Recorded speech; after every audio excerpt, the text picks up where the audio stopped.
Sound right about now. How about if it was only $20? Take advantage of the Familia Saturday and Sunday special of a large one-topping pizza and a six-pack of Pitt Street beer for only $20. Call 689-6330 and then pick it up at the drive-thru window. Need a job? Good news. Familia is now hiring servers, bartenders, and hostesses. Familia, Fire Tower Road near Pitt Community College and FamiliaNC.com. Let's turn a trip to the branch into a tap on your phone. Let's hit pause on a lost debit card without hitting pause on life. That's how First National Bank is redefining convenience with a top-rated mobile app that puts more security and control at your fingertips and friendly people to help you succeed right by your side. Let's get started at fnb-online.com or your local First National Bank. FNB member FDIC. Back to school is here, and the Auto Store Group is committed to helping our customers drive the best quality pre-owned vehicles and is committed to caring about our kids and our community. This is Bryce Williams from the Auto Store Group, and right now during our Backpack to School event, every time we sell a vehicle, we'll be making a $50 donation to any local school that the customer chooses. The Auto Store Group, 3 locations, over 150 vehicles online at theautostoregroup.com, and most importantly, proud members of the Eastern North Carolina community for over 38 years.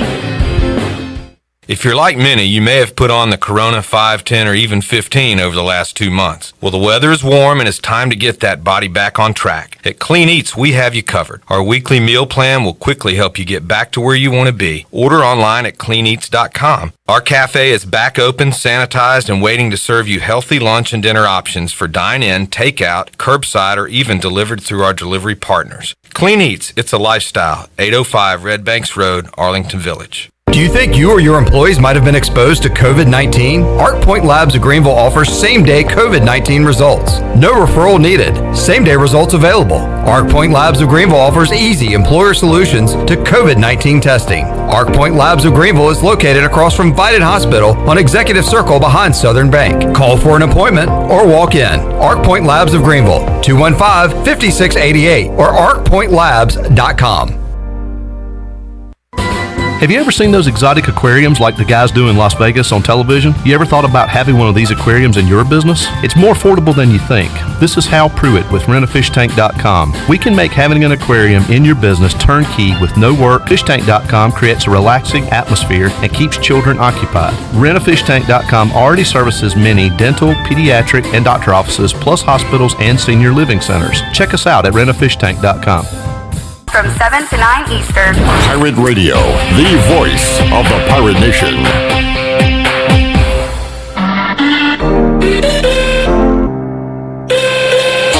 You're listening to Pushing the Odds, presented by the Circa Million and Circa Survivor Pro Football Contests, which guarantees $4 million in prizes for the biggest overlay ever. Visit circasports.com for overlay updates. Now back to Pushing the Odds with Matt Peralt. It is a Monday for Pushing the Odds. This hour being presented by Rocket Mortgage by Quicken Loans. Rocket Mortgage with you every step of the way to provide a seamless mortgage experience. So Pat Forty is quoting the Dean of the University of North Carolina Public Health. The quote is, after only 1 week of campus operations, North Carolina, Tar Heels, after only 1 week of campus operations with growing numbers of clusters and insufficient control over the off-campus behavior of students and others, it is time for an off-ramp. We have tried to make this work, but it is not working. It is not working. To which someone on Twitter writes, those kids will be fine. You liberals love the hysteria. Go get COVID. Okay, man, go get it and see what happens, okay? That's my advice. If you think this is hysteria, if this is nothing, no big deal. At least the actual student paper on campus at North Carolina, at least they understood. The Daily Tar Heels headline today, UNC has a cluster F on its hands, and they wrote the word F out. The student newspaper just said, we don't care what you do to us. We don't care if you shut us down. Here's what we've got. We have a cluster bleep on our hands, and we're going to put it on the headline, the front page of our daily Tar Heel newspaper, to let everybody know how we feel about what's going on right now with COVID-19 going on in our campus. There are 2 resident halls, 1 tower, who are confirming a ton of COVID-19. In this article, they claim that a third of the Sigma Nu frat house and a fourth of the James Hinton Residence Hall all have COVID-19 right now. A week. We're a week in. If you are that hell-bent on playing college football, get these kids off campus and bubble the football team. That is the only way you are going to play a college football season. The only way you're playing is if you take these kids off of campus. But these schools want their $50K. That's what they want. They don't want football.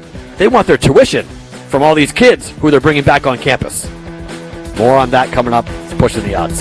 This is Pirate Radio, WGHB Farmville, 1250 and 92.7 FM Greenville, WDLX Washington, 930 and 104.1 FM Washington.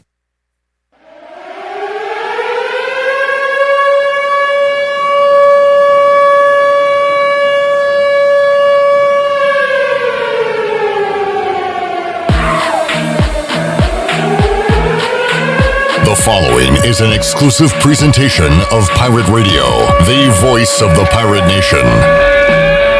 Welcome to Pirate Radio Live. You can paint this one purple!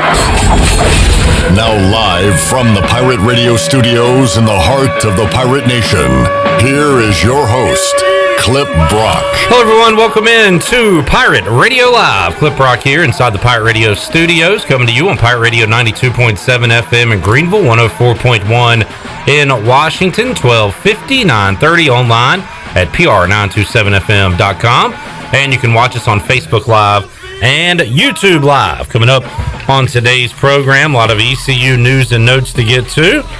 Coming up later on in hour number 1, we'll also talk about everything else going on in the world of sports, as the big man on campus, Jeff Nadeau, going to join us to talk NBA playoffs. Game going on as we speak. Nuggets and Jazz just started the second half with Denver leading by 5 over Utah at the moment. So 3 more games coming up. You got a lot of Stanley Cup playoff action tonight, including the Carolina Hurricanes taking on the Boston Bruins. We'll talk about that as well. Ronnie Woodward set to join me in hour number 2, as will Ellerbe, as we will talk all things ECU athletics, and then all things East Carolina University with Ron Mitchelson coming up in hour number 3, as Troy D will join me here in the Pirate Radio studios as well. So a big show on tap, and we will kick it off with Double B on a Double Dip Monday for Brian Bailey. What's up, Bailey? Double Dip. You know, Karl Malone has kept the Jazz in this game. He and John Stockton working that pick and roll very nicely in this game. Well, unless they can stop Alex English, it's not going to matter,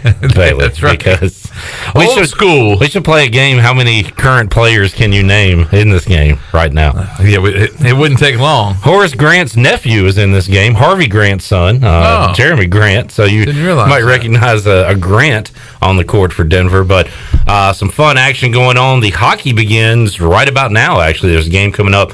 I believe Lightning and Blue Jackets set to go as they begin a quadruple header for the Stanley Cup playoffs. So, look, there's stuff out there for you sports fans. That's right, there are. There's a lot of stuff out there right now. And you came in here in a good mood, right? I'm in a great mood. Back in the studio tonight. Haven't worn pants in 5 months, so this is a big day pants for back me. on. Yeah. Put the big boy pants on, Bailey. Yeah, that's a big day. Big day. So when we watch you tonight on the, 11? It'd be on the 520, the 620, and the 1120. Back in the old days. 3, yeah. All right.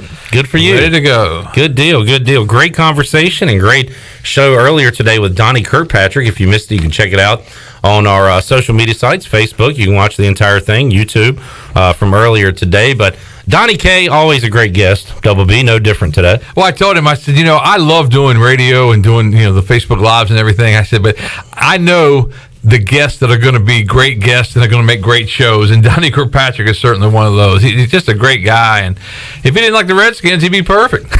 That's his only drawback for you. That's right. He's a little confused on that issue, as we all are, on the That's right. I keep saying Redskins. On what we call our football team. Misspeaking. Chandler had an update earlier. Thomas Davis, who I know that he's on the Washington football team, but I still think he's like a coach. I just can't believe he's still playing. But he had an interception at practice today. Oh, My question was who threw the interception, but he didn't know that answer.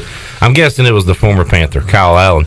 I got some NFL to talk with you about in a moment, Bailey. But as far as ECU goes, it sounds like the offense stepped their game up for scrimmage number 2, and a big day for Holden Ahlers and those guys. Yeah, and that usually is the case through the years, and this is not a normal year by any sense of the imagination, but in most years, the defense usually plays well. The first scrimmage, the offense bounces back after that.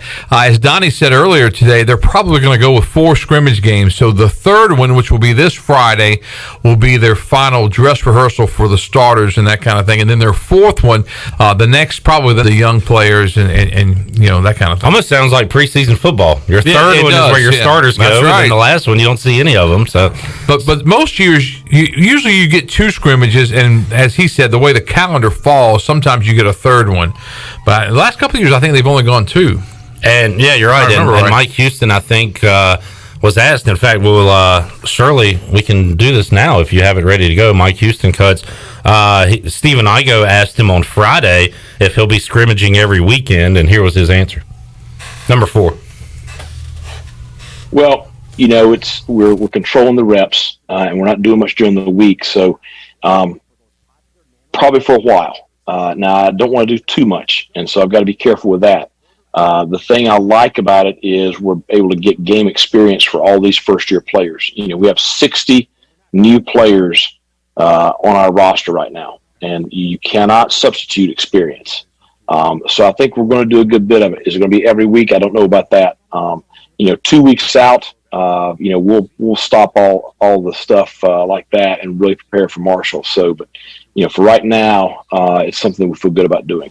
So basically, using that math you were talking about earlier, Bailey, you'd have one this weekend, one next weekend, and then you'd have a weekend with no scrimmage, and then the following weekend will be your game. So sounds like that's the plan moving forward. As the coaches have had to kind of throw in an audible here with the date moving back a couple of weeks, and they're able to get some extra work in. But as you heard Houston there, you don't want to overwork them and do too much. As Coach Houston said, and Donnie said earlier today, that they'll get 2 weeks out and they'll really concentrate on Marshall. And he said it's kind of like when you have an off week, how you prepare for your next opponent. So they have a plan for that, and they'll get started with Marshall 2 weeks out. How are you feeling about football in general? A lot better right now than I did this time last week. Yeah. Because remember, everything was breaking, and that's another one of those surreal moments I can remember. I'm sitting here, I'm looking over at you to see if there's any other update.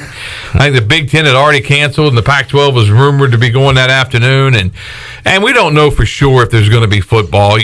We think there's some positives. We want everybody to be safe. I think a lot of people look and say, well, you should put the student athletes first. We don't want anybody to be in any kind of danger or anything. But if they can play and it's safe to play, we certainly hope they do play. Yeah, and you've got 70-something. In fact, I saw somebody had ranked all the teams that are still planning on playing this year and had ECU in the 50s, which, fair, I guess. Mm-hmm.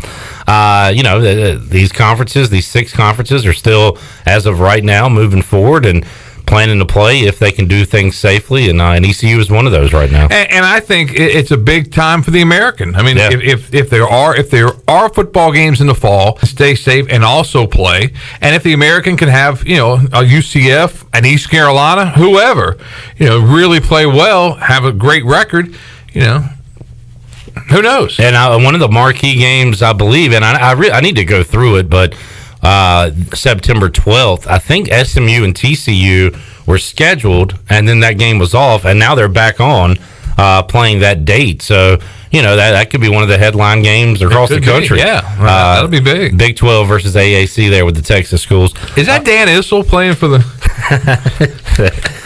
Dan Issel, that is going back. I remember him as a coach. That's way back. Not a player. Another thing, so we are in the no news is good news, wouldn't you say, life right now? Certainly. No Twitter is good Twitter. we saw conferences drop, schools drop, but one of the trends the last few days, Bailey, is adding games. And we saw another one today, and it's Marshall who will be adding App State. They'll be playing the week after the ECU Marshall game, September 19th. So this is like the third straight show day where I've come in here and have talked about a new game. I think it was Troy and BYU scheduled late last week. Army added an opponent. So I don't know. That's a positive sign, right? That's got to be a positive because if you know you're not going to be playing, then you're not out there scheduling games. So there is some hope that there are going to be some games this fall. I heard you mention earlier you watched Hard Knocks episode 1 last week. I have not watched it yet, Bailey. I watched about a little bit of it. I fell asleep, but I watched some of it. It was really interesting to see what they're going through and the testing and the long Q-tip and the nose. And Donnie said he could breathe. Donnie said they couldn't find his brain, but they were doing some tickling up there. I heard from people that watched it say it was depressing because there was like a lack of football in it because everything else going on. That's what I was going to bring up because I fell asleep and I thought, woke up the next day, I was going to watch it and I thought, there wasn't that much football in it. So, but usually it's pretty good. Yeah, I'll probably check it out this week and get caught up. Did you see today that there may have been an injury at Cowboys practice? Did. Gerald Not McCoy, a good one. Yeah, the big defensive tackle. And the injury aside, what I found fascinating was reporters. I found that fascinating too. Arguing about how it was being reported. So apparently, there is media at these practices today, I believe, across the NFL. From what I read, the Cowboys had asked that anybody at the training site not tweet anything out until after the practice was over. Correct, I don't know why, but that's what they had said. And then someone outside tweeted out the injury, so all the reporters are like, and they're tweeting at the Cowboys PR guy saying, "You got to get this SH fixed." I mean, they did, and it's something that the public probably doesn't care about, but you care about. We care about it.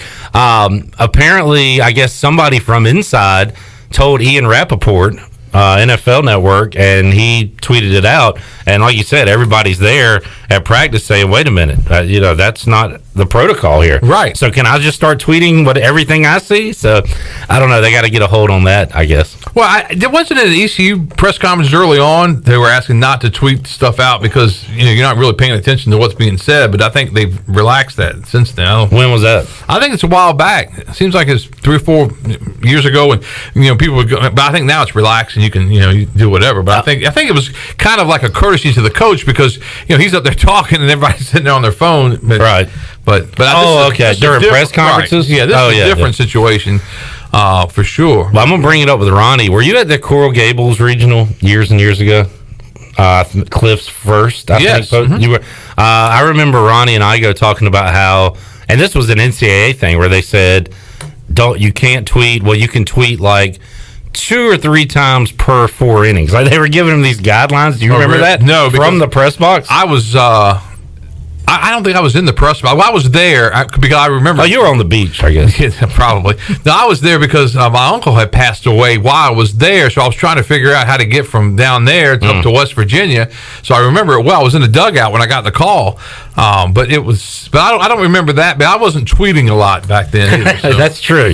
You stepped your tweet game up recently, I guess. I don't tweet unless something big's going on. I keep my tweets to myself. I'm afraid I'm gonna get in trouble with some of my tweets because sometimes I'll be thinking about something. I'm like, I think I'll just save those for text or just your own brain or holler at Melissa and see what she. How you don't holler at Melissa, I can tell you that. You're about to lose all your Twitters. Canes coming up tonight at 8:00. You've been following Carolina. Got to win. I enjoy watching them play. Got to go to the playoffs last year and interview some of the players last year. Really, really like this is the way they sell their sport. They're nice guys, and you hate to see the injury that happened, but hopefully they can come back. I'd like to see them go 7 because that's another big thing. That's a big event. That's a sport that we're only an hour and a half from Raleigh. And there's a lot of Carolina Hurricane fans, especially when they're winning a lot in our area. And I tell you what, Rod Brindamore has been upset this postseason with officiating. And, he has been very animated there what do you call it? On the sidelines, on the bench? On the bench. Off the rink, whatever you want to call it. But that's been fun to watch as well. And they'll be without Svechnikov. Andrei Svechnikov. Which I guess the injury was not as bad as they once, as anticipated, because it looked pretty gruesome there when he went down very awkwardly. But if they advance a round or two, there's a chance he may come back and play for Carolina. All right, we got some. So what, Shirley? If you have good news, you text me so you don't startle me by coming in on the air. Well, I don't want to interrupt you in the middle of a conversation. Interrupt me. It's got to be better than what we're talking Especially if about. you have good news. Which you do right now. I do have good news. I got to come up with a good news bed. Yeah. I'm going to have to figure that out here. Dun, dun, dun, dun. Good news. With Shirley. Something happy. The SEC has released their schedule for week 1, which for the SEC, that'll be the week of September 26th. Here's the lineup of games. It'll be Missouri hosting Alabama. Florida will be at Ole Miss. Arkansas will host Georgia. Kentucky will be on the road at Auburn. Mississippi State will be at LSU. South Carolina will host Tennessee. And Texas A&M will host Vanderbilt. Those are the released schedule as far as week 1 goes. Okay. Not exactly starting off with a bang, but, I'll watch every single one Better of them. than nothing. Exactly. And they're doing some kind of big, are they doing their big, schedule release tonight, like the main release, I guess, so. at 7, something like that. So I don't know if it's on SEC Network or what, if they're trying to make it a TV deal like the NFL Network does, but once again, that's a good sign. Scheduling games. Scheduling games, very positive. That are a month away. That's a good deal. That's why I told Donnie today, every day, that goes by that you wake up and you still have those games on the schedule, that's a big positive. It is. I just hate it for those, the players and coaches. They're working really, really hard. And to go through fall camp is grueling enough as it is, and just to think in the back of your mind that you might not play a game. We're staying positive. We think you are going to play a game. Well, that's a nice segue, Bailey, into high school sports, and because last week Todd Lipe was in that seat, head coach at Aiden Grifton, and he said, "I want to play now, but just let me know. It's time to stop kicking the can. Right. Tell me when we're going to play or try to play." That very next day, they came out with their new revised schedule. Do you think the calendar that they've set up for athletics can work, Bailey, if safety's not an issue? My first thought was, why can't you play football in late fall and try to keep the other sports normal? They've screwed the whole calendar up as far as games. I mean, they all the schedules for all the sports are condensed, so the whole year is wacky. So it would start with a short basketball season, followed by a short football season, basically, and then a short baseball season. Right, and then you've got all these other sports in there as well. Yeah. I just think there had to be, but I guess one of the thinking, that when you think about it, you look at the fact that in October, is it going to be safe to play? And I'm just not sure, and nobody knows. So I guess you push it back. I just hate to see all the sports. Yeah. I think volleyball is the first one that gets to start, and they start. Was it November 1st or December 1st? There's some cross country. There's like a couple of sports that will actually take place in 2020, I believe. Yeah. And a couple of those. So, have you got some reaction at all from high school ADs, coaches? I mean, is everybody kind of saying what you did? Like, I don't know. We'll see how it works. Pretty basically. much. I mean, the worst part about it is only playing 7 games. They still don't know if there's going to be a playoff system, that's a a big state championship. question. That's a huge question because you hate to go through a year and not have state championships, but with 7 games, they're all going to be conference games most likely. Most of them, some of the conferences are small, so you can get a non-conference game.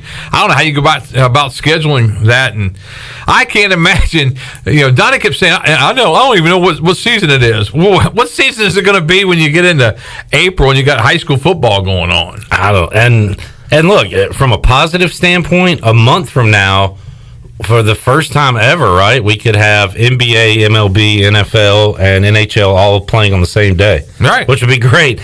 And now, there's a chance that once the calendar turns to 2021, you're talking about a college basketball. You're doing Touchdown Friday live from the ACC basketball tournament or something. Like, everything's going to be jumbled all up together. I mean, there's a chance it could be great. It could be awesome, but there's also a chance that, you know, A, it couldn't happen, or B, it's too difficult for it all to happen. You know, in high school, you look at the 1A and 2As, like, how are they going to field all those teams? I may have told you this last week, but I had a dream the other night that I was at Clark LeClaire previewing a big baseball game with Cliff Godwin and throwing it to Nolan for the Conley Rose football game. And I woke up, I was like, oh my goodness. And now there's a chance that could really happen. Yeah. I mean, dreams do come true, I guess. Interesting that, I bet 20, 30, 40 years ago, your dreams were a little different than that. But that's what Bailey dreams about now. Yeah. Sports and having multiple sporting events happening at the same time. Yeah, there you go. All right. Anything else you got going on, Double B? No, I had a great weekend. Caitlin and her husband went to the beach, and they left little Luke with me. He's 9 months old, and I had an absolute blast. Awesome. It was fun. It was so much fun. You forget when you have kids, you forget that feeling. I almost started crying talking to Melissa about this. You forget that feeling when you get them all, get the last bottle in them, and you get them all cleaned up for to go to sleep, and you lay them down, and they go to sleep, and you're like, man, what a great day. And they're asleep, and they're so peaceful, and then you lived through it. I mean, we had a blast. It was fun. Has Rhino and your daughter got upset with you yet about how nice you are to, their they children? always say that. Yeah. and the funny thing about Caitlin is she used to always say that I was, as a coach, harder on her than the rest of the girls. And the rest of the girls would say, you treat her like a queen, you kill the rest of us. So the truth's got to be in the middle there somewhere. Good stuff. Yeah. All right, Gramps. Thanks for hanging out. It's Pops, by the way. Pops. Sorry, Pops. Sorry. If you missed Brian Bailey and Donnie K, two of the all-time greats, you can check it out right now on Facebook Live and YouTube. I'd rather you watch us right now and then wait till 6 o'clock. Please do. And it'll be on Pirate Radio once again. But great interview today, Bailey. Appreciate it. Glad the Brian Bailey show's back. I'm glad it's back, little too. sense of normalcy. And I used to hate Mondays, but now I kind of look forward to Mondays because that's my busiest day of the week now. Your line used to be not too bad for a Monday. Right. That's how I'd say, Bailey, how you doing? Not too bad for a Monday. Yeah. Now you're loving Mondays. I love Mondays now. Got a lot going on. Back to the station now to work on the 5 and the 6. We're not far away, Bailey, from a Monday night doubleheader of NFL action. Wouldn't that be fun? My brain cannot comprehend that there's only 3 Sundays left with no football. It don't even seem right. It doesn't seem right. Yeah. I can't wait. I just think that, I hate the fans aren't going to be there.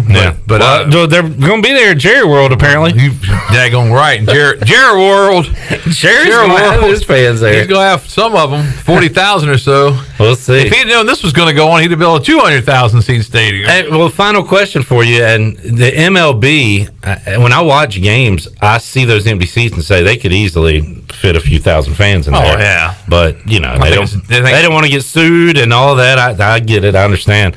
But which do you like better, the cardboard cutouts or the cardboard? Yeah, I don't like the digital fans. The digital fans disappear on a foul ball. Yeah, it's a little. They're strange. here. They're not there. I like cardboard, but baseball has a blanket no fans. Do you think the NFL goes that route, or they say, well, the Panthers governor won't allow fans, so they won't have fans, but they will in Texas, so Jerry, you can have fans. I think that's what they're going to do. I think case by case basis. Case by case. Yeah. I think that's how they're going to look at it and go from there. But I think you'll see some fans in the NFL games. All right, Bailey, enjoyed it, man. All right, sounds good. We'll see you next Monday. Right. You can watch Brian Bailey in the studio for the first time since March with pants. With pants, Bailey with pants. We'll take a time out. Come back when we return. We will talk some NBA, NHL, everything else going on in the world of sports with the BMOC, Jeff Nadeau. That's on the way after this.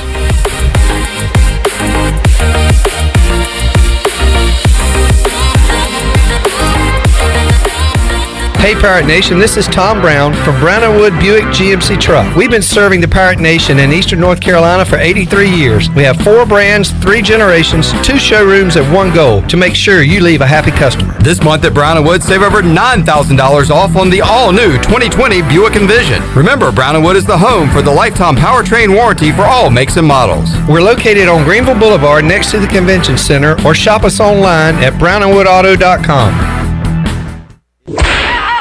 At Tiebreakers, we pride ourselves on serving big, juicy wings. I'm talking big and juicy. Our chickens are the same ones that kick sand in the other chickens' faces. If our chickens played football, they'd be linebackers. The competition's chickens, they'd be skinny little kickers. Trade those kickers in for linebackers. Tiebreakers is open every day at 11 a.m. Follow Tiebreakers on Facebook and Instagram for daily updates. North Carolina state parks are now open for visitors. Parks should be used for exercise, fresh air, getting out in nature, or a day trip as the state safely reopens. Visitors should enjoy themselves, but please remember the 3 W's. Wear face coverings, wait 6 feet apart, and wash your hands often. Focus on moving through the park, keep social distancing in mind, and avoid large groups. While most facilities and activities will be open, please contact any state park before your visit with questions or visit ncparks.gov/open. Domino's week-long carry-out deal means you can carry out 3-topping pizzas for $7.99 each every day. That's right, $7.99 each, and every day means any day. But just in case there's any confusion, we've set up a helpful website to confirm if today's a day you can carry out 3-topping pizzas for $7.99 each at Domino's. Just go to howaboutoday.com to find out if Domino's week-long carry-out deal is valid today. Spoiler alert, it is. Carry out only. You must ask for this limited time offer. Prices, participation, and charges may vary. Excludes extra large and specialty pizzas. Crust availability varies by size. In studio with Gloria from Kinetic Physical Therapy. What kind of wellness services do you guys offer? We have massage therapy with your choice of either a relaxation massage, a therapeutic stretching session, or a prenatal massage. We have foot reflexology. We partner with Pirate Cryo for cryotherapy, also known as cold therapy, and we have health and wellness coaching. And if you're interested in holistic body therapy and saving money, we encourage you to check out our wellness membership plan where you can have all of our wellness services at a constant discounted price. You can learn more today at kptonline.com. It's almost quitting time, but your family's hunger is gearing up for the night shift. Now you could unload groceries, chop, dice, mince, preheat, heat, slap around the smoke detector, and then celebrate with a big old pile of dishes. Or you could drop a big bow box on it, because whether you need an 8, 12, or 20 piece with biscuits, fixins, and tea, you can clock out and spend some quality time with a delicious dinner. Now when it comes to sneaking a biscuit on the drive home, that's all you. Bojangles, it's bow time. Let's turn a trip to the branch into a tap on your phone. Let's hit pause on a lost debit card without hitting pause on life. That's how First National Bank is redefining convenience with a top-rated mobile app that puts more security and control at your fingertips and friendly people to help you succeed right by your side. Let's get started at fnb-online.com or your local First National Bank. FNB member FDIC. This is Sam Jones inviting you to join us for lunch, dinner, or takeout at Sam Jones Barbecue. At Sam Jones, you'll find our smokehouse pumping out fresh food cooked over wood every single day. That's our Eastern North Carolina whole hog barbecue, slow-cooked chicken, smoked turkey, and spare ribs. There are no freezers here. Everything, and we mean everything, is made fresh daily, including our sides, sweets, and sauces. Come on over and see us at Sam Jones Barbecue, and I'll bet you'll be able to taste the difference in just one bite. Sam Jones Barbecue, Fire Tower Road. Hi, this is Brian Meador from East Carolina Athletics. You're listening to Pirate Radio, the voice of the Pirate Nation.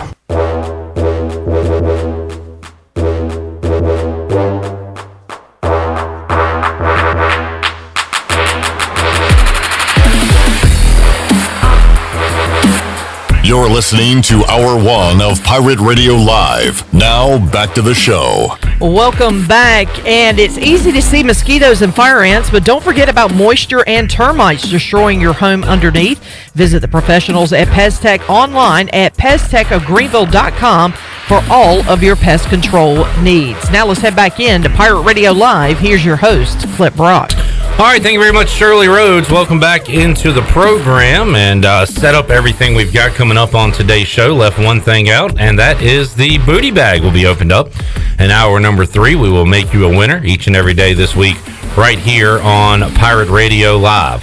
All right, as we come back into the show, watching some playoff basketball, and right now the Jazz have come back to take a 4-point lead over the Nuggets late in the third quarter. Big second and third quarter for Donovan Mitchell, and we'll bring on the big man on campus, Jeff Nadeau, who joins us here to talk NBA playoffs and more. Jeff, how you doing today, man? Pretty good, guys. How are you? Hey, doing great. Thanks for your time, and looking forward to talking some playoff basketball with you. And Jeff, I went the player prop route for this game. I've already won Mitchell points. I've won Mitchell over 2.5 threes. I need 6 more points from Jokic to get the sweep here. So things looking pretty decent for me early in the day, Jeff. I want to keep that going. So let's talk about what's coming up later on in the afternoon. Just after 4 o'clock, it'll be Nets and Raptors in Game 1 of that series. Raptors obviously a big favorite. I see it at 9.5, 222.5 the total here. Anything you like in that game as far as the side, the total, or maybe a player prop? Yeah, I thought this number was a bit high to me. I would have put this more towards 7 or 7.5 on a neutral floor. You look at the Nets and what they're going to look to do in this game. The problem that I have with them, first of all, is they're not a team with a strong offensive initiator. They don't have a guy that you can say, go get me a bucket. They have guys that catch the basketball and can create, but they're not necessarily initiators. And by not having Kyrie Irving, they really lack that. They're also playing a team in Toronto that's as good a defense as you'll find in this league. If I look at OG Anunoby, I know that he can guard Karis LeVert, and once you take him out of the game, you've got to wonder, where do they go from there? You also look at the fact that the Nets have actually been pretty good defensively. I've talked about that on your show. They were a top 9 defense this year in the NBA. You look at Toronto. Offensively, the Nets are going to play a zone against Toronto.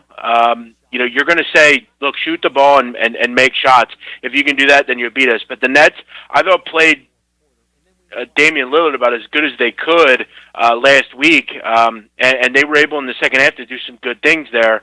I don't love Toronto's offense either. I look at Siakam. I mean, outside of him, Kyle Lowry struggled a little bit, and I feel like Brooklyn can kind of handle the starting lineup for Toronto with guys like LeVert and Kurucs and Allen, bigger guys that can kind of defend on the perimeter. I'll tell you right now, Clip, I think the Nets can win a game in this series just because I think 3-point-wise, they've been shooting the ball really well. And Toronto's defense, they basically allow you to shoot threes. They give up the most threes as far as three-point rate in the NBA defensively. So I feel like Brooklyn in the first game here can hit some shots. I felt like this line was a little high. If I had to play this, I would take the point.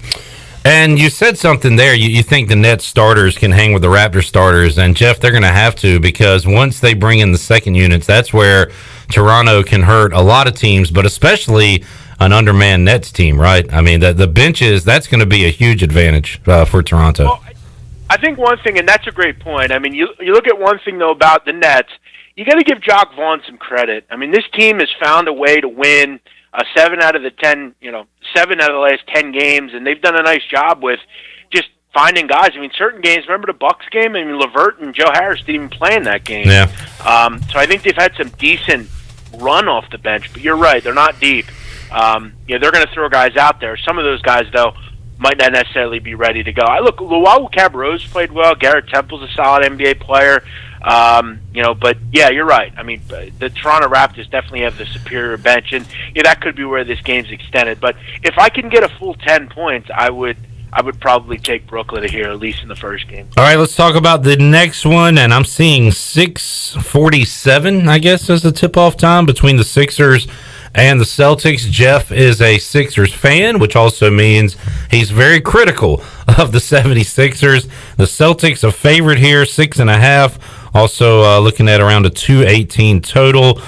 Jeff, I know that you're pretty down on your 76ers, so you like the Celtics in this series. But what about tonight? Yeah, I mean, this is another series where I think, bench-wise, I think the Celtics are much more built to win this series. I think that could be one of the big undoings the Sixers have. I think it's also important to understand this team defensively is a far cry from where they were during the season. Without Ben Simmons, the truth of the matter is they're just not very good defensively. I mean, they've given up a lot of points time and time again in this tournament, in at least the 8-game bubble. And I look at without Ben Simmons, you just got to wonder, how do they guard all the what the Celtics can throw out, whether it's Kemba Walker, Tatum, Brown, Marcus Smart, Gordon Hayward. It really doesn't matter. You're going to tell me that guys like Shake Milton and Matisse Thybulle and Raul Neto, you're going to tell me those guys are going to be the ones that take care of business here? Give me a break. The truth of the matter is the Sixers, I think, will score, though. Boston does, like Toronto, give up a lot of threes, and the Sixers have shown in this bubble they've actually shot the ball pretty well. Guys like Harris and Richardson and Korkmaz, those guys can get hot, and I think the Sixers are an underrated three-point team. Plus, I think Joel Embiid has some real success down low. So in this first game, if I had to play it, I was kind of surprised to see the total at, a 218, 217 and a half. I felt like that was a little bit low here. I think both these teams are kind of talked about as if they're both really good defensive teams. The Sixers are a far cry from where they were during the season, and I'm willing to think they're actually a pretty decent matchup against the Celtics. I just don't think it's going to last 5 or 6 games. Over the last just 3 games, Clip, Philadelphia's given up 1.133 as far as defensive efficiency. That's not good. They've not been good in the bubble. So in this first game, I'd lean over. Big man on campus, Jeff Nadeau joining us. You can follow him on Twitter at JeffNADU. Let's hit the nightcap tonight. It'll be the Mavs and the Clippers, and was talking about the slate with Glenn Griffin earlier, and he said he liked the Clippers tonight, just didn't think the Mavs had enough firepower. Can Luka do enough, big man, to make this a series? What do you think about Clippers Mavericks? Well, I think they're going to have to do as much as they can. It's almost for the Mavs, they have to hope like they get 2 games where Patrick Beverley doesn't play. I think if he doesn't play, I think they have a better shot. But you look at this current team, just even with the Clippers, I'm just not sure how they have enough firepower. I think Glenn's totally right. I like Porzingis, I like Doncic a lot, but outside of that, what do you really have with the Mavs? I mean, seriously, you're actually, and this is something that I worry about if I'm the Dallas Maverick fan. At what point do you realize that the Clippers are going to score a lot of points in every game? Who stops the wings for the Clippers on this team? Dorian Finney-Smith, is that a joke? Dorian Finney-Smith's an undrafted player out of Florida. He's a solid role player in the NBA, but who's going to guard George and Kawhi? Who's going to guard Marcus Morris if all 3 of them are on the floor at the same time? It just doesn't make a lot of sense. And this is not a Dallas team that's struggled lately defensively. They've not been good defensively all season. They were 18th in the NBA in defensive efficiency. They've been the second worst team left defensively all season. They get destroyed in the fast break. So if I'm the Clippers, I would run a little bit here. The Dallas Mavericks Clippers, second worst in the NBA in fast break points allowed per game. They just are bad defensively in transition. I think the Clippers show out in this series. I think they put up a lot of points, and this has been a Clippers offense that's had no trouble in the bubble, regardless of who's played. Remember, they've done this without Montrezl Harrell, who's their third leading scorer. So this is a team that's put up 120 5 different times in this bubble, I believe. So I'm looking heavily at LA in each game. I think it wouldn't surprise me if Dallas gets swept here. Look, I like Doncic, I like Porzingis, but Mark Cuban in the offseason's Clips is going to have to go out and get a DeMar DeRozan or a Serge Ibaka type of player. They need another scorer on this team, and if you're looking for a scorer, DeMar DeRozan's out there. He'll be a free agent. I would make a big move towards getting someone like that. They need 1 or 2 more players, particularly a spot-up shooter and a 3 that can go get a bucket. And this might be a recency bias take. I don't know. I've been watching him play good basketball in the bubble, but I feel like it might be, and is he good enough, Jeff, a Paul George moment here where he's tired of hearing about LeBron and Anthony Davis, and now everybody's all over Damian Lillard, and whether it be Luka or all these other stars and Joker. I don't know. I don't hear a lot of Paul George talk, and I don't know. Is this his time? Maybe he can take over here. I know he's got Kawhi right there on his team, but I don't know. I feel like he might have something to prove here. Yeah, I think, and you look at Kawhi, he speaks for himself, but you look at Paul George, he's talked in the last couple of days about their chemistry and how they've worked towards the hiatus. They're meeting, they're having dinner, they're spending time together. That's important. I think they're the best team in the NBA by a decent margin, and I think when fully healthy, there's no one in the league that can beat them.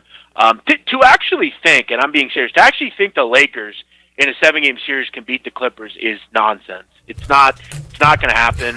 At full health, the Clippers are a better basketball team. It's pretty simple. And you look at George, rested, very rested. You look at he played 1 game since August. He's a guy that's not played much.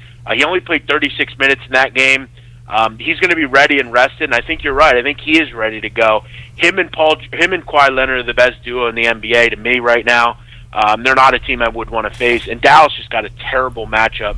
Again, Clip, if you can answer who guards the Clippers in this series, I'd like to hear it. Because for as good as Doncic is, I wouldn't go out and say he's a great defender. Same with Porzingis. So I think they're going to have a lot of trouble. And if you're reading through the lines here, you can kind of understand if I were to bet this game where I would go here. All right, the old Louisiana Tech Bulldog, Paul Millsap, knocking down a three. It's a 1-point game between the Jazz and the Nuggets with about 7.5 minutes left. We'll talk to you later in the week, big man. Just real quick, if a series or a game pops out to you, let me know from tomorrow's slate. The early game, Magic and Bucks. Bucks a big favorite there.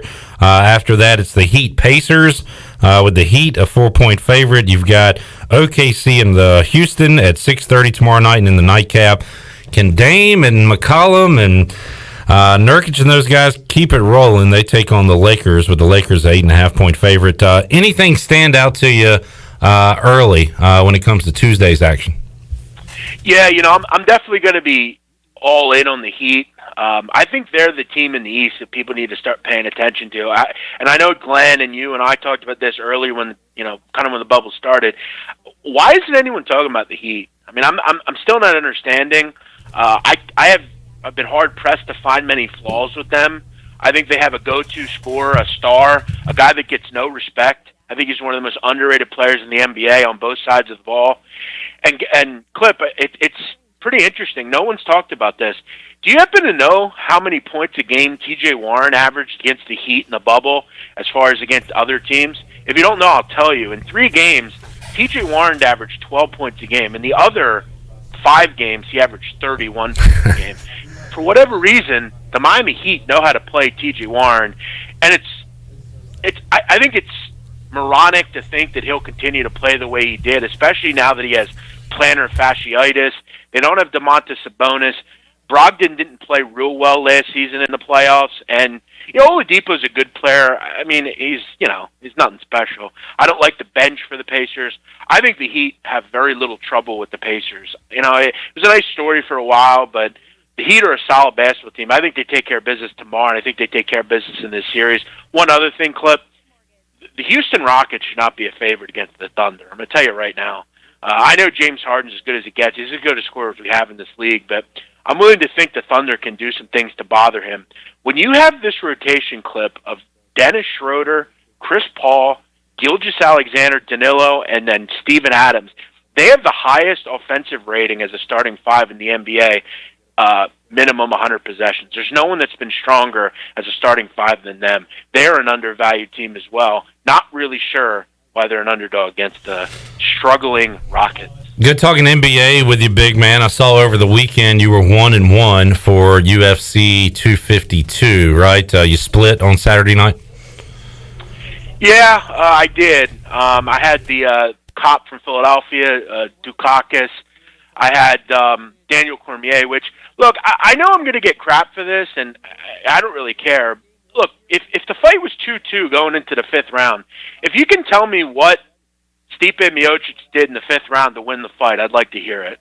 I know that you'll never give a decision there to Cormier, just because I guess Cormier did a little bit, or Miocic did a little bit more, but I was kind of irritated. He got poked in the eye. That definitely sucked. And I'm also irritated that I didn't give out Marlon Vera. I actually bet him privately. I wish I would have gave it out, because I thought he was a real live underdog against Sean O'Malley, who's one of the biggest clowns in MMA. So, yeah, I'm looking forward to the fights coming up. We got Paulo Costa and Adesanya in late September. We got a fight card this weekend as well. I'm really zoning in. I'm doing quite well with UFC, and this week was just kind of a juice-out week. Where are you, Jeff, as far as diving into NFL and even college football with the 6 conferences still remaining? Are you kind of at a wait and see with those sports, or are you getting in your work in right now? I mean, I was doing my work back in April and May for all this stuff, ready to jump in right away. I don't quite understand the people out there that say, I think one thing people don't realize about people like me and guys that do this pretty frequently, we have a lot of time on our hands, and our day is dedicated to finding info. During the quarantine, we had a ton of time on our hands, and I'm not going to just sit around and wait and procrastinate. I know that eventually I'm going to get something. I never understood the people that, well, if it doesn't happen, that's a waste of time. It improves your capping either way. So yeah, I'm ready to go. I actually made a bet yesterday in the NFL from a futures perspective. I took the Baltimore Ravens to go undefeated. I really like that bet at 30-1. I think it's got some real value.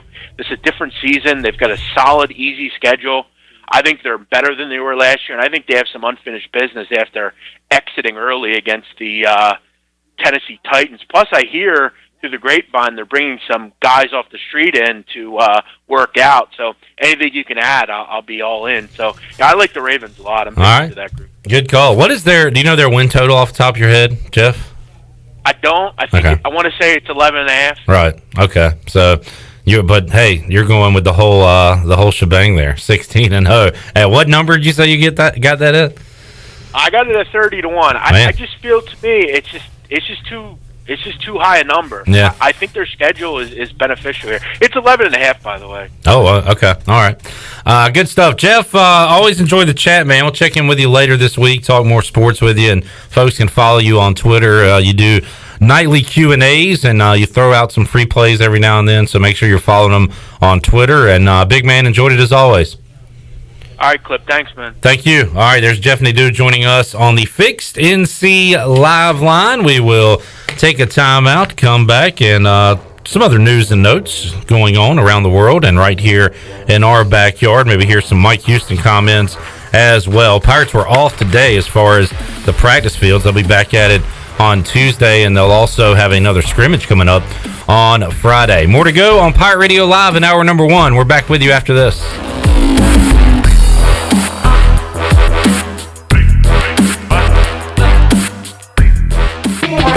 This is my new Shaq-a-Roni pizza. Extra cheese, extra pepperoni right to the edge, and the biggest slices in Papa John's history. But it's bigger than pizza, because $1 from each sale is donated to support communities. Hey pizza fans, order the new Shaq-a-Roni pizza with double pepperoni and extra cheese loaded to the edge for only $12. Place your order today online at papajohns.com and sign up for Papa Rewards. Papa John's, the official pizza of the ECU Pirates. In studio with Mike Mullis from Fixed NC. And Mike, you guys have a disinfecting service for homes and businesses. Yes, we have a two-step process that includes disinfecting and also provides 30 days of protection to all surfaces treated. We're doing this for 10 cents a square foot in businesses and $10 a room in your home. Mike, how can folks get in touch with you? Call me directly at my cell, 252-999-0001. Again, 3 9s, 3 zeros, and a 1. Or fixednc.com. My whole business just went up in flames, but my agent was there before the fire was out. We started a plan. I've got 25 employees who could be out of a job if we didn't get this place running again. My independent agent and auto owner's insurance, they made sure we didn't skip a beat. I mean, we didn't miss a single payroll. That's incredible. For whatever lies ahead, we're always there. This is Jeff Gibson with Town Insurance in Greenville. Call me today at 756-8300. Go Pirates! Ahoy, mateys! To keep those cars clean, you need the Pirates Cove Fast Pass. The new Pirates Cove Car Wash on 10th Street is now open. The 10th Street location is offering Fast Passes for $9.99 for new Fast Pass customers. These Fast Passes will be good at all 3 Greenville locations. Visit us on Fire Tower Road, Memorial Drive, and now on East 10th Street. And coming soon, Haviland Express Lube and Pirates Cove Car Wash in New Bern. So we have you surrounded. Pirates Cove, the official car wash partner of ECU Athletics.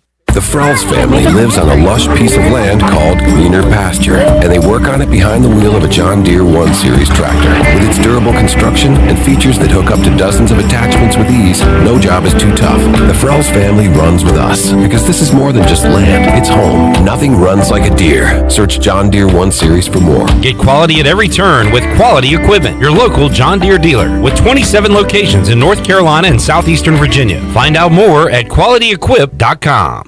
White Claw Hard Seltzer. Discover a new wave of refreshment. Crafted using seltzer water, 5% alcohol, and a hint of fruit. Available in 5 fruit flavors, 2 grams of carbs, gluten-free, and 100 calories. Find it at whiteclaw.com. White Claw Hard Seltzer. Nothing tastes quite like it. Please drink responsibly. Hard seltzer with natural flavors. White Claw Seltzer Works, 2019 Chicago. Visit whiteclaw.com for full nutritional information.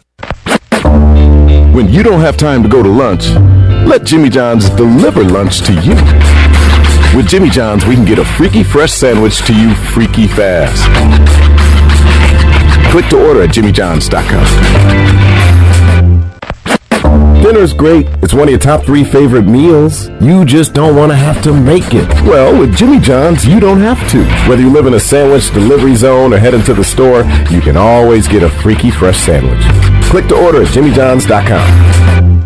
This is John Gavigan with the Gavigan Agency. Our top priority is doing what is best for our members. Whether you are buying a new vehicle, a new home, protecting your family with life insurance, or filing a claim, our agency will be there every step of the way. Our goal is to become a trusted advisor for you and your family for all of your personal and commercial insurance needs. Give us a call in Greenville at 756-1400 for a car, home, business, or life insurance quote today, and give us the opportunity to show you the benefits of doing business with someone who cares.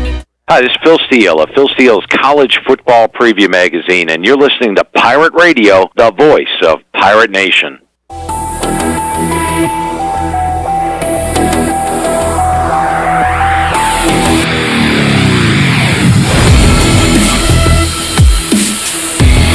You're listening to Hour 1 of Pirate Radio Live. Now, back to the show. Well, welcome back to the show. Do you think you might have been exposed to COVID-19? Do you think your employees might have been exposed to COVID-19? ArcPoint Labs of Greenville offers same-day COVID-19 results, no referral needed, and same-day results are available. ArcPoint Labs of Greenville is located across from Vidant Hospital on Executive Circle behind Southern Bank. Call for an appointment or just walk in. ArcPoint Labs of Greenville, 215-5688 or arcpointlabs.com. Now let's head back in to Pirate Radio Live. Here's your host, Clip Barat. All right, thank you very much, Shirley Rhodes. Donovan Mitchell has taken this game over. He has 38 points for the Jazz, who have a 198 lead in the first playoff game of the 2020 NBA bubble season. We're following the live action there. Lightning and Blue Jackets scoreless in their playoff game. Canes and Bruins coming up tonight, 8 o'clock, game 4 of that series. Hurricanes down 2-1. All right, got Ellerbe coming up in a little bit. Got Ronnie Woodward going to join me. Also, Troy D. and Ron Mitchelson coming up in hour number 3 of today's show. We'll open up the booty bag, make you a winner as well coming up in the 5 o'clock hour. We'll welcome in Shirley Rhodes. We got some good news, and that is Shirley Rhodes has found a good news music bed. There you go. So when there's good news to report, you will hear this. I like it. This is great. Yeah, it's kind of jazzy, you know, kind of upbeat. So hit the bad news bed for folks. Which this is like upbeat and cool, but it's not. Oh yeah, okay. So now everybody knows what kind of news is coming. Yes. All right. So when you hear this, expect good news. When you hear this, expect Clip to jump off the Green Street Bridge. All right, there you go. So no news is good news right now, although again, I think it's good news that earlier today, Appalachian State and Marshall added a game to play against one another on September 19th. I'm sorry. ECU and Marshall will go at it on the 12th. Well, I do have some bad news for one school that is not East Carolina. Okay, so bad news for one school, Tulsa.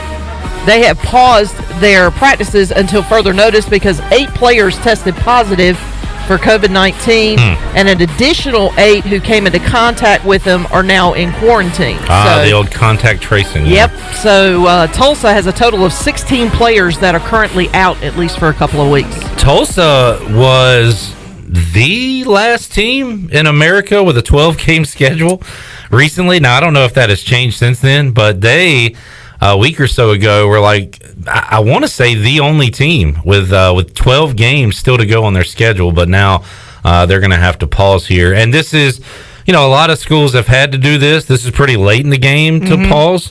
But, it's happened elsewhere, and hopefully in a week or so they can get back at it and get ready to play football. Let me look at their schedule. What's really funny, too, is you were talking about they're one of the last teams that have a 12-game schedule. Some of these schools can't find schools to add to their schedule. As a matter of fact, I just saw a tweet just a couple of minutes ago. North Dakota State, who really was looking to be ranked in the top 25, and they will have a top 25 this year. We talked about that on Friday, where the AP will release their preseason top 25 that's going to include all conferences as far as eligible schools that are going to play. So that'll be interesting to see what that top 25 looks like. But North Dakota State reached out to several different schools and cannot schedule anybody. I think they're trying to fill 3 spots. I may be wrong on that. Well, you know why that is, because teams will play FCS schools, but they don't want to play the best one. Exactly. They don't want to lose it to an FCS team. Exactly. But they've reached out to BYU, Temple, and there was I think 2 more schools. It was either 3 or 4 schools that they reached out to, and all of them said no. So it's not just the East Carolinas and the App States of the college football landscape. It's the upper echelon too. They're having trouble trying to find somebody to play. Shirley, hit the bad news theme real quick. It's not really that bad, but unfortunately, Tulsa does not have a 12-game schedule because they were supposed to open up with Toledo, and of course, no MAC football this year. So it looks like Tulsa is down to 11 games. Oh, They will open up with Oklahoma State coming up on the 12th of September. The Cowboys. You were mentioning that FCS schools were trying to schedule opponents. Mm-hmm. And we will talk to the play-by-play voice of the Campbell Fighting Camels, Chris Haymeyer, coming up on Wednesday's program, Pirate Radio Live. And I'm looking at Campbell's schedule right now. They have 2 games on the schedule. Campbell and Georgia Southern on the 12th. Campbell at App State on the 26th. That is their entire football season for 2020. So, they get a paycheck and they play a game. They play a game or 2, and then I guess go on with their lives. I don't know. We'll find out from Chris Haymeyer coming up later this week. I can't even imagine being a football player and going through just the protocols and going through your workouts and camp and all that stuff to only play 2 games. I can't even imagine being a football player and having to go through that. Yeah, and especially like if you're a senior.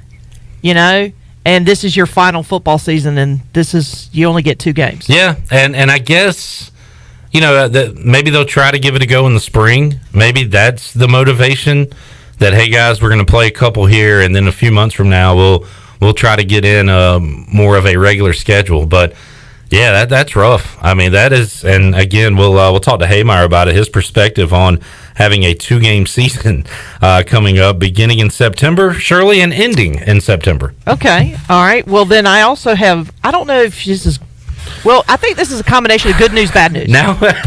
Now we need like an in-between music bed. Chandler, you're going to have to help me out. Chandler, for the break. that's your job. So let's just put it this way. Okay, here's bad news if you're a Carolina fan. Okay? Bad news if you're a Carolina fan.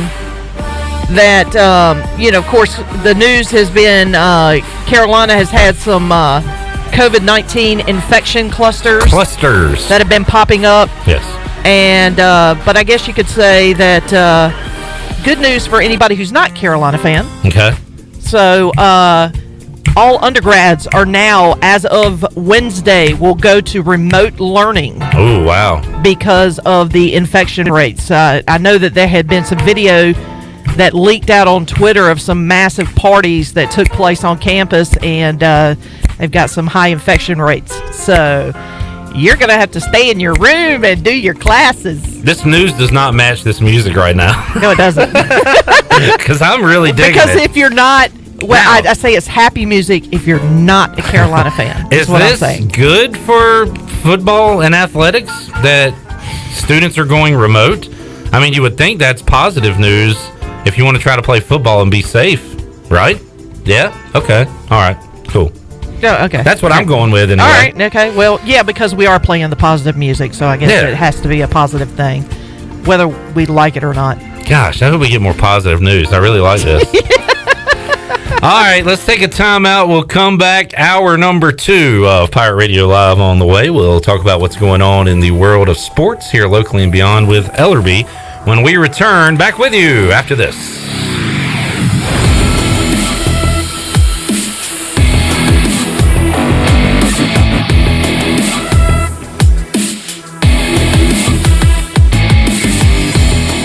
CPW's is currently open 7 days a week, with the bar opening daily at 3 p.m. for cocktails and appetizers, and for dinner starting at 4 p.m. Every Monday and Tuesday at CPW's, receive a free appetizer of your choice when you purchase 2 dinner entrees. The dining room is also available during lunch hours and weekends for private dining, meetings, and events. CPW's also offers drop-off caterings for luncheons, employee appreciation events, weddings, showers, and reunion dinners. CPW's is now offering our streamlined dining room menu of classics and favorites. If there's a legacy menu item that you miss, just ask and we'll do our best to prepare it for you. And for carryout, try easy online ordering at cpws.biz and save 10% off your order just for trying it out. Come see what we're all about. CPW's, corner of Stantonsburg Road and Arlington Boulevard in the Stanton Square Shopping Center, Greenville.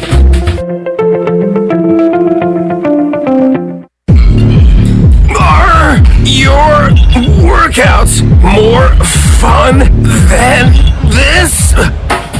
Well, if they are, then I want to sign you to an endorsement deal with Michelob Ultra. I'm looking for anyone and everyone who makes working out a blast. If that's you, head to TeamUltra.com for a chance to score awesome perks like Team Ultra gear and more. That's TeamUltra.com to enter. No purchase necessary. Open U.S. residents 21 plus. See official rules at TeamUltra.com. Message and data rates may apply. Void where prohibited. Enjoy responsibly. AB Michelob Ultra Light Beer, St. Louis, Missouri. Back to school is here, and the Auto Store Group is committed to helping our customers drive the best quality pre-owned vehicles and is committed to caring about our kids and our community. This is Mary from the Auto Store Group, and right now, during our Backpack to School event, every time we sell a vehicle, we will be making a $50 donation to any local school that the customer chooses. The Auto Store Group, 3 locations, over 150 vehicles online at theautostoregroup.com, and most importantly, proud members of the Eastern North Carolina community for over 38 years. Your CBD store in Greenville has the highest quality CBD products in the country. Your CBD store is the first and only brand that carries USDA certified organic products such as gummies, honey sticks, and high absorption water soluble liquids, which are all made in the United States. They even offer products for your pet. The educated staff will help you answer any questions, and you can stop in anytime to get a free sample. Your CBD store, locally owned and operated, open Monday through Saturday 10 to 6, right beside Duck Donuts in Greenville. With rates being historically low, now is the best time to buy or refinance your home. This is Talbot Green with Angel Oak Home Loans. Now is the time to take advantage of the opportunity to buy more home or refinance your current mortgage. The combination of our local team's experience and Angel Oak's wide offerings of products from standard conventional, government, and portfolio loans has something for most financial situations. For more information, call Talbot Green, Joanne Weir, or Wanda Hager at 751-2060. NMLS 1719250 and 685-842. Equal housing lender. I'm Michael Vaughn with East Coast Grading and Utilities. Many of you know my dad, David Vaughn, and his work in putting in subdivisions all over Pirate Nation. But East Coast Grading and Utilities is not just for those type of big jobs. We're here for the homeowners. Whether it's concrete, driveways, hauling rock, or sand, whatever you need, East Coast Grading and Utilities can get the job done. Call us at 252-531-7494 or check us out on Facebook at East Coast Grading and Utilities. Warren's Hot Dog Pizza, homemade lemonade. Hey Pirate Nation, Warren's Hot Dogs 2 locations are open for business in Greenville and Chocowinity. Both locations have drive-through windows, so stop by today for hot dogs, pizzas, subs, apple and peach turnovers, homemade lemonade, and breakfast in Chocowinity, featuring homemade cheese, ham, and chicken biscuits, plus sausage dogs and more. Warren's in Greenville across from Ron Ayers Motorsports and in Chocowinity next to the fire department. Warren's Hot Dogs. Want some? Get some. This is Pirate Radio, WGHB Farmville, W224EI Greenville, WDLX Washington, and W281CH Washington.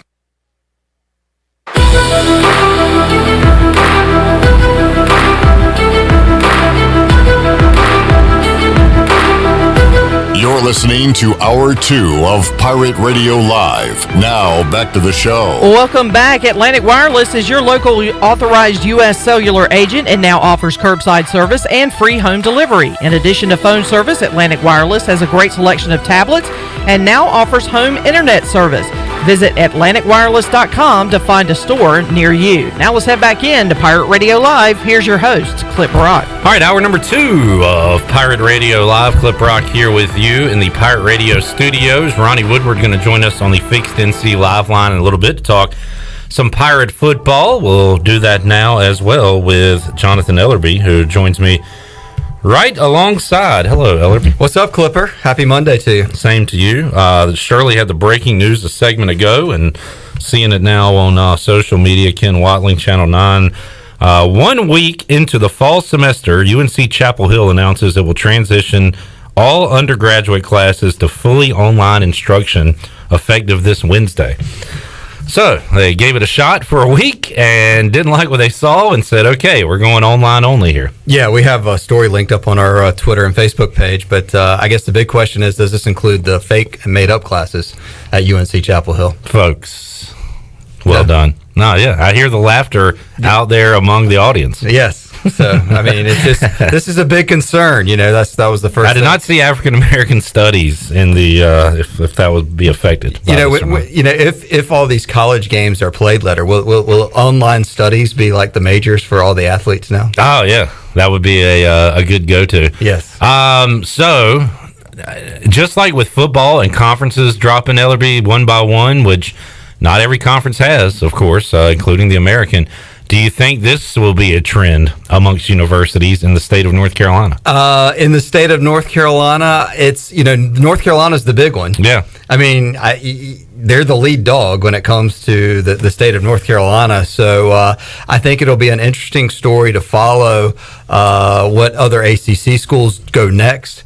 And then, because I feel like the whole thing with football right now is following the lead of whatever the SEC does. They're the engine on the football track, and then the ACC and the Big 12 are behind them, and then the AAC is after that. But as for schools in the state of North Carolina, absolutely. I mean, it's definitely something that you got to monitor. And then you also have to monitor, how does this affect sports? And it'll be interesting what Mac Brown's conversation will be after this of how this affects his football team as well. But I hope it's looked at as this is great for sports, because now it'll be easier to keep your football players safe when they're not around a bunch of students. I hope it's not looked at as, well, if we can't have classes in person, how can we play football type of thing. I think this is great news for football. I have a lot of friends that have freshmen at East Carolina right now, and everyone I've talked to, I was like, hey, how's such and such doing, being away from home at school? And he's like, well, really, all his or all her classes are really basically online anyway. There was only at the time, one class that they had to attend in person, and then I think most of the answers I was getting of late over the weekend was like, well, they've transitioned that class even to online now. So he's really just living in his dorm room.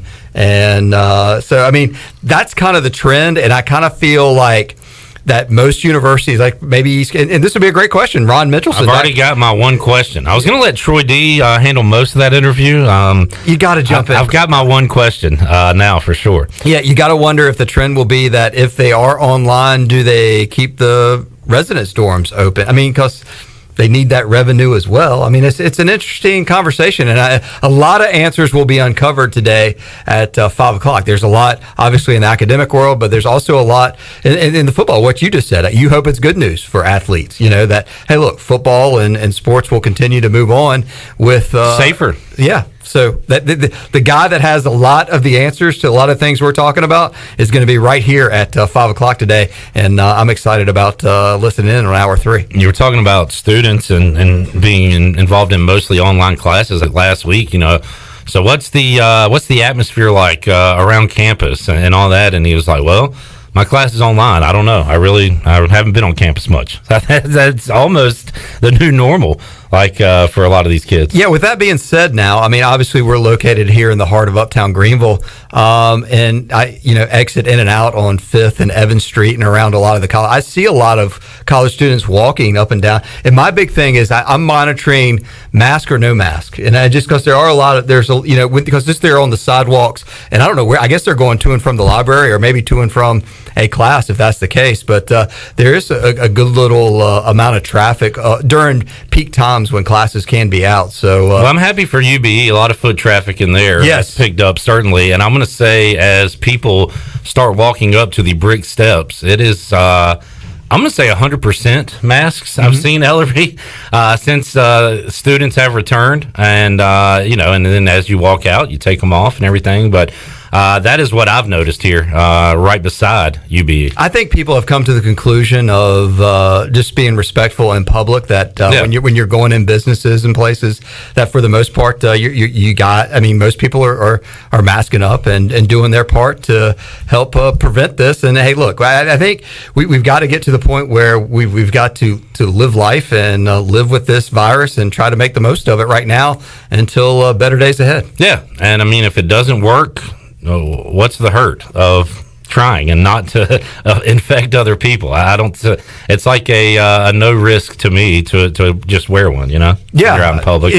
Look out for your fellow man. The big questions are now for Pirate football fans is it's 26 days until East Carolina Marshall, and the question I get all the time is, what do you think about football? I know, every day, nonstop. What do you think about football? My answer is, as of right now, it's on. Well, I mean, what's your answer? That's my answer. I said, look, as of right now, as we're talking, they're going to be playing September 12th against Marshall. And then the next step is, well, what do you think? Do you think they're going to have fans? And I'm like, I'm leaning towards, I don't think fans are going to be in Dowdy-Ficklen Stadium.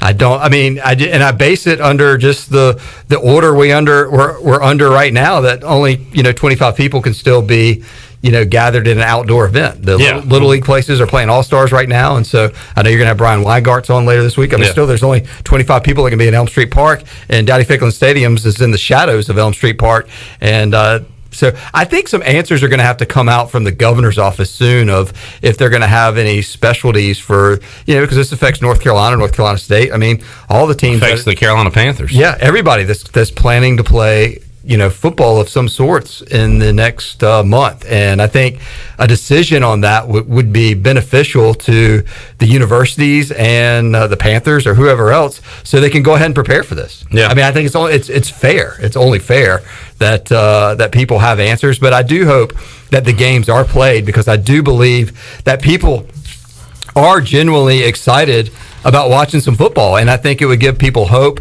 and something to plan for on, hey, Saturday, September 12th, 7 o'clock, I'm going to watch that East Carolina Marshall game, but I'm going to lock into Clip all day because he's going to be doing a kick-ass Bud Light pregame tailgate. Shirley and I, from whenever till whenever, as long as it takes, 4 hours before the game, and then as long as your calls are rolling in after the game on the post-game show. So, man, I'm looking forward to it. I'm hoping for at least 10 solid Saturdays of coverage here at Pirate Radio. I mean, the way I look at it is, let's play as many games that we can have on the schedule as possible, and if things get a little sideways, then if East Carolina or if Georgia State has to cancel that Saturday because things happen, then look, that happens, and it's kind of like Major League Baseball. They've had some teams that had to forfeit or cancel games, and look, you just kind of got to do the best to make the most of the circumstances of what we're under right now, and just try to move forward. Yeah. What about are you following all the Justin Fields online petition and that stuff, Ellerbe? I mean, is there any chance you see one of these schools from the Big Ten or the Pac-12 or these schools that have opted out that they will play a football game in 2020? Well, one of my theories or philosophies was, or money making schemes for perhaps East Carolina, was to call Nebraska and see, well, how much would you be willing to pay if we come live in your bubble and we play Nebraska 12 times this year?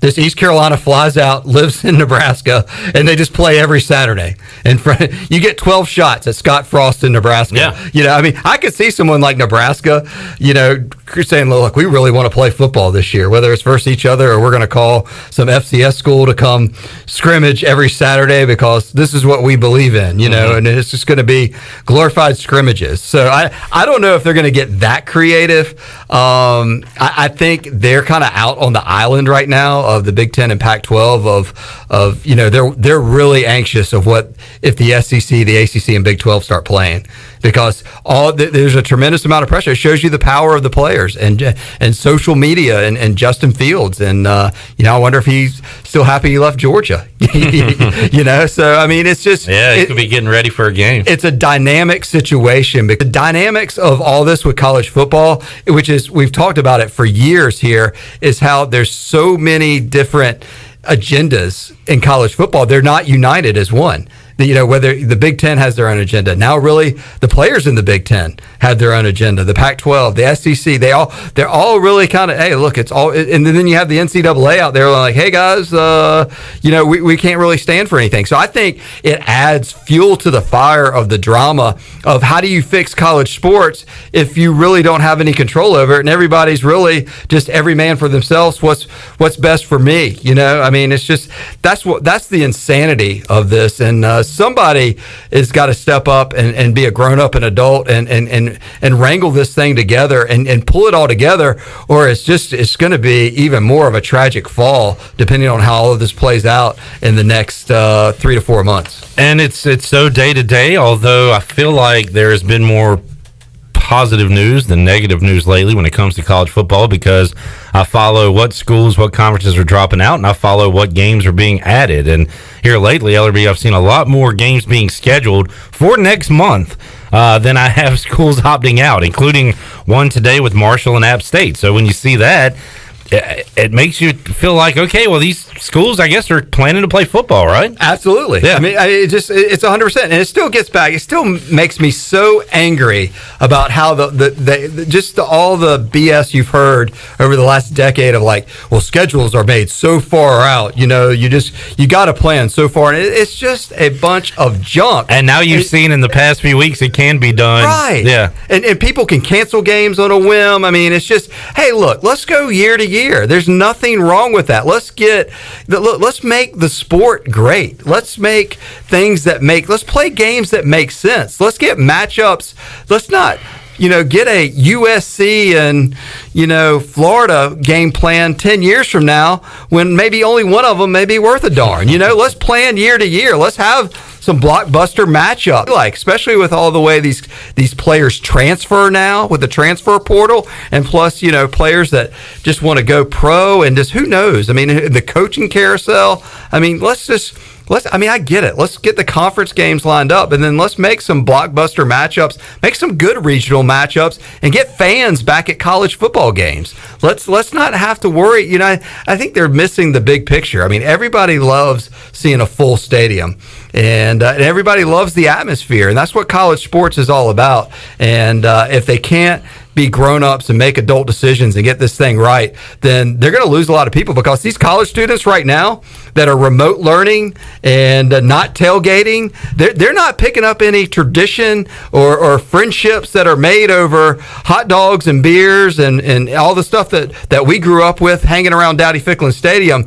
So you better start figuring out a way to get this thing right, especially for where we live in the South and how big tailgating is and football. I understand it's, obviously it's different with weather and other things in different parts of the country, but that's the sort of things that they have to figure out to make college football great again. Well, Ellerbe, you think big picture on this stuff and even have before all this happened, and you've talked about it for years, but like what changes do you think comes out of this for college athletics, college football? I mean, from a positive standpoint. From a positive standpoint, there needs to be reform. I think you need to look at how the money's being spent. I think you need to look at how ticket prices are. I mean, I just think, and it gets back, I think, I jump on the scheduling thing again, but I mean, look, East Carolina, people only care about the schedule this year. And you just got to go year to year on that. That gets people excited of who you're playing. I mean, and enough of the, there's nothing. We are going to play Norfolk State this year.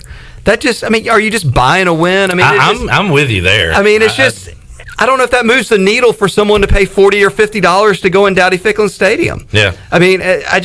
To me, it's... What's your answer then? Obviously, you want to get a great opponent in here, but a great opponent's not going to come to Greenville to play football. Yep.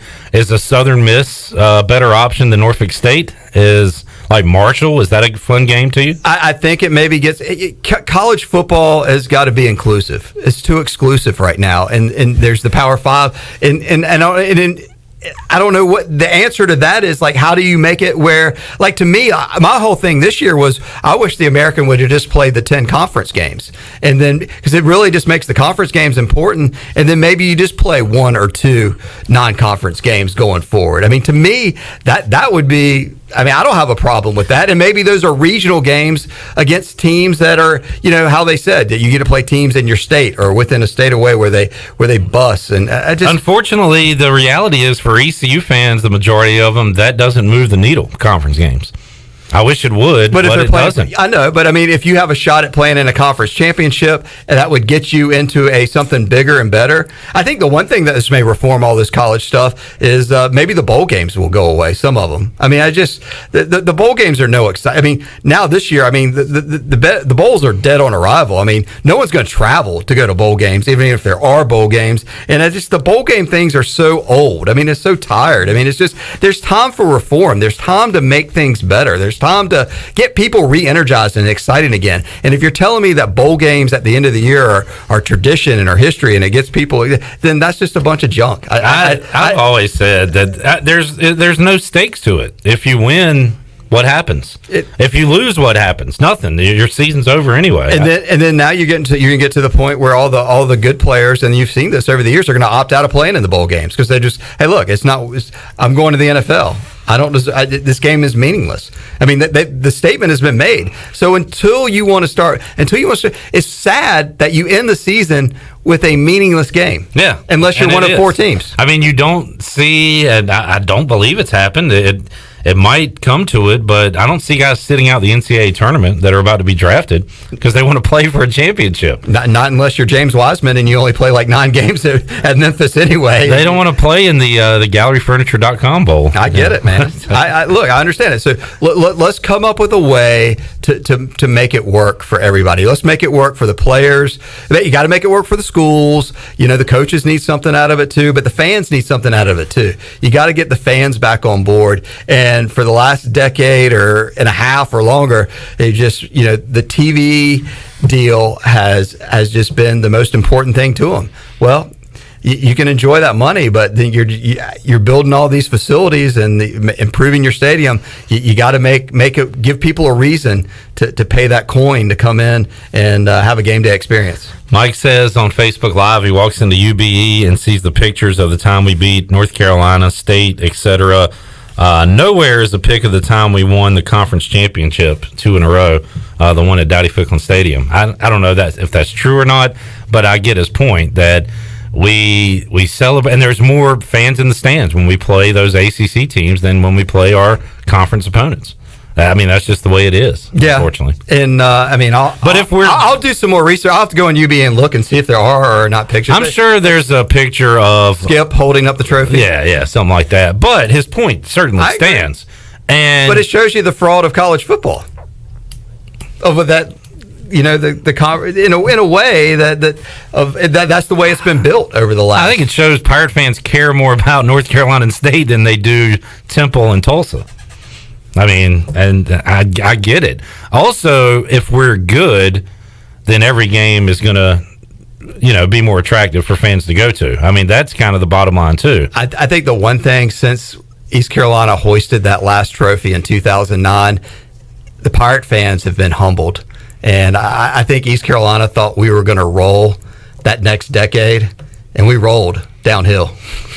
I was one of them. I was like, man, we're going into, we were good. That program under Skip Holtz was good, and Ruffin McNeil and Lincoln Riley did some good things here too. And everybody just kind of felt when, man, finally we got in the American, we got our shot, and man, the door hit us hard in the face. and down the mountain the Pirates went. And I think it's been extremely humbling. And of course, there's been so many. I mean, we all know the story of how it all unfolded, but I think that aspect of it too has been extremely humbling. And I think the Pirates have to figure out a way. And I think we have the right coach right now to build a football program to compete in this American Athletic Conference. And obviously this year is a huge curveball, but hopefully they can play some games and continue to build to what we hope for, which will be to be relevant in our conference.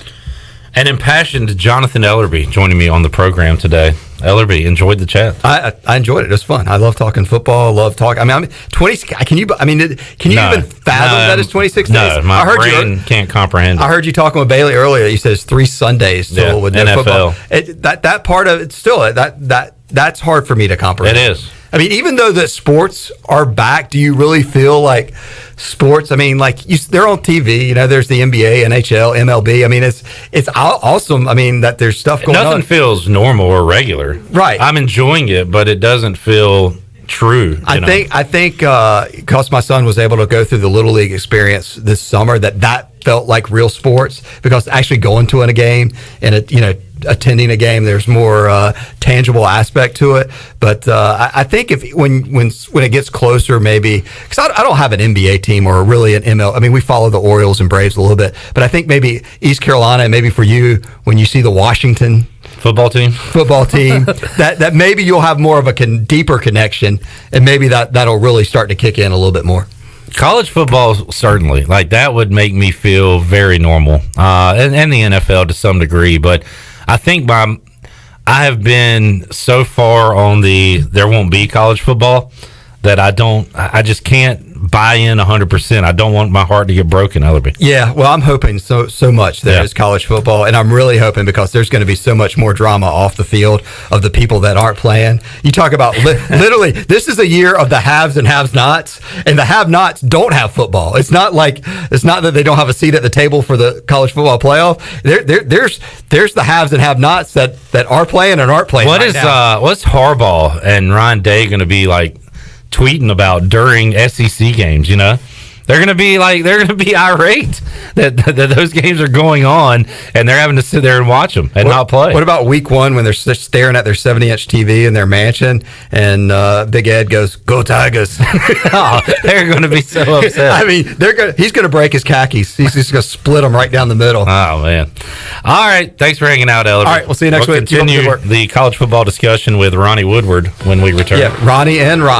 Ron Mitchelson coming up. Ronnie coming up in hour 3. That's the guy that's going to have a key to a lot of the answers of what we discussed of where this, because the presidents are the ones making the decisions, and he's the man in charge here at ECU. That is correct. We'll talk to Ron Mitchelson coming up in the 5 o'clock hour here on Pirate Radio Live. More to go right after this.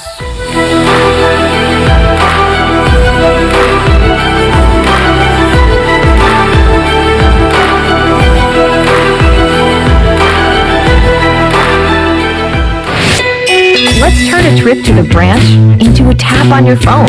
Let's hit pause on a lost debit card without hitting pause on life. That's how First National Bank is redefining convenience, with a top-rated mobile app that puts more security and control at your fingertips, and friendly people to help you succeed right by your side. Let's get started at fnb-online.com or your local First National Bank. FNB member FDIC. There's nothing like Pirate Game Days. He's got the ball. He starts right. He goes left, and there he goes. 10, 5, touchdown Pirates. Hope Nailers takes it in from 21 yards out. The sight of a tailgate. The roar of the crowd. Support the Pirate Club and buy your season tickets today by visiting ECUPirates.com. We're in this together. All hands on deck. One Pirate Nation. Hey, Pitt County Schools families, the month of August is here, and school will certainly be different this year. If you are starting school 100% virtually or are attending school face-to-face on alternating weeks, we are looking forward to resuming the purpose of our system, and that's the education of the children in Pitt County in an excellent and a safe manner. For videos with our leaders, FAQs, and so much more information to answer your questions, visit our Road to Reopening page on our website at pittschools.org, or keep up with us on Facebook, Instagram, and Twitter. Remember, we'll face this upcoming school year together because because we are Pitt County Schools strong. If you're like many, you may have put on the Corona 5, 10, or even 15 over the last 2 months. Well, the weather is warm and it's time to get that body back on track. At Clean Eats, we have you covered. Our weekly meal plan will quickly help you get back to where you want to be. Order online at cleaneats.com. Our cafe is back open, sanitized, and waiting to serve you healthy lunch and dinner options for dine-in, takeout, curbside, or even delivered through our delivery partners. Clean Eats, it's a lifestyle. 805 Red Banks Road, Arlington Village. Summertime is here with hot temperatures, thunderstorms, and hurricanes. It's easy to recognize pests invading your home, but a lot of people forget about moisture destroying your home's crawl space. Pest Tech is celebrating its 20th year protecting your homes using dehumidifiers, professional-grade liners, and most importantly, our licensed and highly trained technicians. Visit pesttechofgreenville.com for a free estimate on moisture control and the other silent destroyer, termites. Trust your home to the best. Pest Tech of Greenville, your East Coast exterminating professionals. There have been many changes in the automotive world. At Phelps Chevrolet, the Phelps boys are here to take care of you. Mike, Daryl, and 4 of Mr. Phelps' grandsons, Wade, Wes, Alan, and Clay. You see, things at Phelps remain the same. The Phelps team has served Eastern North Carolina for over 50 years. We make your visit easy and fun. We are your neighbors, and that's what neighbors do. Phelps Chevrolet in Greenville. Like Mr. Phelps' great-granddaughter says, come in and get you one. I'm back in the saddle again. Saddle up! Rocking Horse Ranch will be reopening in September. We've been busy preparing for a safe, health-conscious program year. Our horses can't wait for the return of our therapeutic riders with our amazing instructors. Our equine-assisted therapy improves the lives of our special needs, cancer, and veterans community here in Eastern North Carolina. More information at info@rhrnc.com or follow us on social media. Let us help you get back to business. This is Donald Stocks and Justin Judge of PIP of Eastern North Carolina. We're ready to assist your business with branded PPE. Would you like face masks with your logo? We can do that. Plus custom social distancing signage. Now is the time to ramp up your marketing efforts. Whether it's cutting edge, contactless, touchless marketing, or traditional direct mail, we can do it all. We are PIP of Eastern North Carolina. This is ECU head baseball coach Cliff Godwin, and you're listening to Pirate Radio, the voice of the Pirate Nation.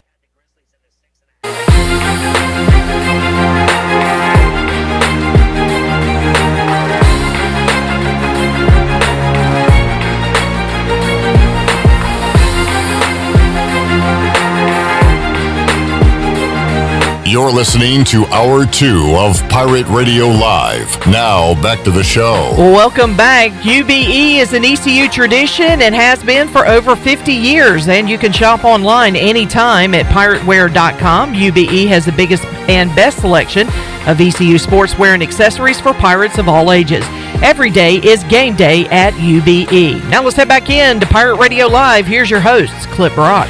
All right, a great day if you are a sports fan. Got NBA playoffs beginning, Stanley Cup playoffs continuing. Right now, the Lightning lead the Blue Jackets 2-1 in the second period. As I've switched over to a little hockey, watch the Nuggets beat the Jazz in Game 1 of their series a moment ago. Right now, the Raptors up early on the Nets. So a couple more NBA games coming your way tonight for the playoffs. The Hurricanes in action tonight, 8 o'clock. Taking on the Bruins, and of course Major League Baseball still going on as well. Chandler's Nationals won a series against the Orioles over the weekend. O's did take one of those games, and we got O's baseball tonight on Pirate Radio, and it'll be O's and Blue Jays tonight, right, Shirley? Is that what you said? Sorry, I was looking at something. Yes, Blue Jays. Blue Jays. All right, the Buffalo Blue Jays. Yeah, they are. Blue Jays are 7-11, and the Orioles are currently 12-9, 3 games out of first place. The Yankees picked up a half game over the Birds. How'd they do that? I don't know. You don't know how? You don't know who they played this weekend and who they swept and scored a bunch of runs against? I have no idea. Okay, all right. And it's probably that giant letter that's sitting on my forehead right now, but that would be correct. Yeah, I know. They freaking spanked my, and I knew it was going to happen because we have no pitching. And I believe the Yankees are undefeated at home this year, and freaking evil empire set to probably run away with the AL East. Although with the expanded playoffs, I think it's great that we're this far into the season and saying that the Orioles have a chance to make it. It's pretty cool. It is pretty cool because if they do make it, we'll have all the coverage. That's for you. right. Oh man, we had that one year when they were really good. We had the Playoff baseball. and it was pretty exciting. Yeah, that was fun. Yeah, that is pretty exciting. We were talking to Mark Brown, CamdenChat.com, coming up on Tuesday, and he is as surprised as anybody, as somebody who's been a fan and follower of the team his entire life, about the start they're off to. So we'll talk a little O's baseball coming up on Tuesday's show. We will talk some Pirate football and more right now as Ronnie Woodward joins us on the Fixed NC Live line. Ronnie from the Daily Reflector. Ronnie, how you doing today, man? Doing good. Thanks for having me on. I know that you've been... I've got you to tune in to some ends of NASCAR races here lately, and I don't think you've dove into much NBA, but even Ronnie Woodward was watching a little playoff basketball earlier, right? I did. I didn't watch the end or the whole thing, so I guess I was a bad viewer from that standpoint, but I checked a little bit out, and yeah, I like it. It's like pick up hoops. Yeah. Like watching like a YMCA game, but the guys are the best in the world. So it's an interesting dynamic for sure. Yeah, no doubt. Ronnie Woodward joining us. And the no crowd, obviously. Yeah, it's different for sure, but like anything, after you watch it for a while, I've watched enough games now where I know what I'm going to see when I turn on the channel, so like I'm used to it kind of thing. So, Ronnie, let's get to ECU football, and we got some Mike Houston comments from Friday that we might run here in this hour, but coming off the second scrimmage, offense kind of woke up from the first scrimmage where apparently the defense won. Sounded like Holton Ahlers in the offense got it going in scrimmage number 2. I know you couldn't be there like all media, but any takeaways from the folks you've talked to about the second scrimmage? Yeah, went to script, right? I think we talked last week maybe. We should have predicted this a month ago. Like every team's preseason scrimmage in football, the defense is great in the first one, the offense is great in the second one. Seems to always somehow be the message, regardless of the players, teams, etc. But yeah, it played out that way again. Just looking at the stats and stuff, Holton Ahlers had 16 straight completions. That stood out to me. And some of them were some deep passes, so they weren't all screen passes and swing passes and slants. I'm sure there was obviously a healthy amount of kind of short, safe throws in there, but yeah, obviously a big game from him, or big scrimmage from him. And along the quarterback note, I thought it was interesting. Mike Houston mentioned Ahlers, and again, we're guessing because this is what we do when we're not seeing it live and don't have access. But he mentioned Ahlers, and then he mentioned Mason Garcia, and then Ryan Stubblefield, and then Tajee Hudson in that order. Does that mean anything? I don't know. Maybe. But he didn't mention Brian Gagg. He didn't mention Alex Flynn. But going from Ahlers and then Mason Garcia, other freshman, at least I think tells me something. That that's maybe your pecking order of some kind. Gagg has experience. I think he's in the mix. But pretty clear that they want Mason Garcia, and Stubblefield looks like he's at a good camp as well to get a look at it. It'd be a backup or be in the mix for it for sure. So that stood out to me. I think the quarterback play, obviously, and the way Coach Houston kind of broke it down, if you can read between the lines, I think was a little telling. And coaches obviously want to utilize this redshirt rule where you can play freshmen in 4 games and they will still be able to keep their red shirt. But that makes it interesting when we're talking about a freshman quarterback who maybe is the backup or at least your quarterback of the future, Ronnie. I'm fascinated to see what decisions will be made as far as maybe getting him some playing time this year or not playing in any games. I don't know what the plan is with Mason Garcia, but you're right. For him, his name to come up when it did, I don't know, maybe we could read a little bit into it. Yeah, I think that's valid, and some of that, it's interesting too. I wrote about it today for the Reflector that I think Igo asked the question, but Mike Houston said he wants to keep scrimmaging, even though they have a definite projected game date with Marshall. He still wants to scrimmage. I think he said 50 new players on the roster for the Pirates, and obviously all the quarterbacks, whether they're true freshmen behind Ehlers or all freshmen technically.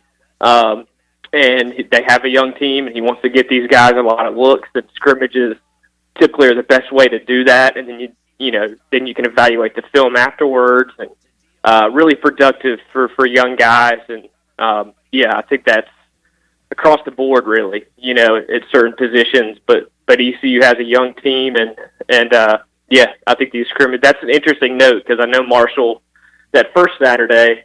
ECU scrimmage, we talked about it on air, so maybe Marshall's taking a different approach, or at least a slightly different approach to things, but Mike Houston said he wants to keep scrimmaging, being safe and doing it wisely, but he likes getting a look for all those freshmen and new players, and obviously grad transfers and stuff, and you have certain guys sitting out because COVID and contact tracing and all that, so they need to build depth, and scrimmages are a big part of that, and I think that's truthful for sure, and it's just kind of weird, kind of awkward, I guess. You're doing it with the uncertainty of not still knowing if you're definitely going to play football, but they think and are hoping, so that's the only way I guess you can kind of do it and move forward for now. Ronnie, I'm not 100% sold that there will be college football this year, but I can understand why there are people out there that are 100%.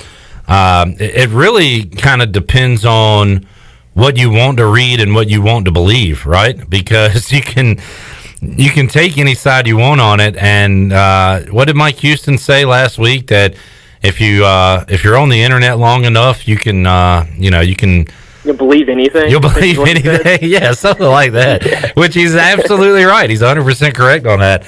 But when you see things like, I'll just use today for example.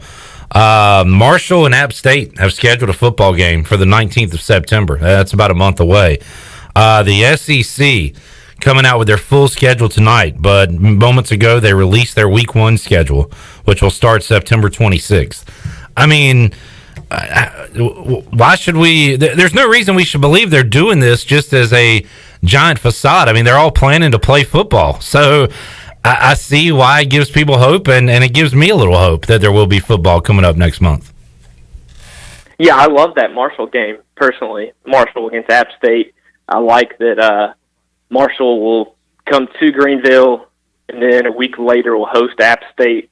Something that we've talked about and makes a lot of sense this year, and I wish it was more of a permanent type thing. And Ellerbe just went passionate with it, with some of the matchups and stuff. But teams like Marshall, Appalachian State, ECU, you could probably throw Old Dominion, Charlotte, teams like that. I mean, ECU playing Georgia State even, I think, makes a lot of sense. These group of regional type matchups coming together in such a kind of on the fly method this year makes a lot of sense. So props to Marshall. I like that they're playing two teams from North Carolina, and specifically with those three, ECU, Marshall, Appalachian State have kind of long ties to each other in different ways. Those are fun games. If I'm random Joe Smith from Winston-Salem or Asheville or whatever, I might check out those games because it might be interesting, So yeah, I'm cool with that. On a personal note, I like to. When I saw that, I thought that was interesting, and yeah, on the other side of it, ECU's kind of sitting at the one non-conference game, and then they have a few weeks off before UCF.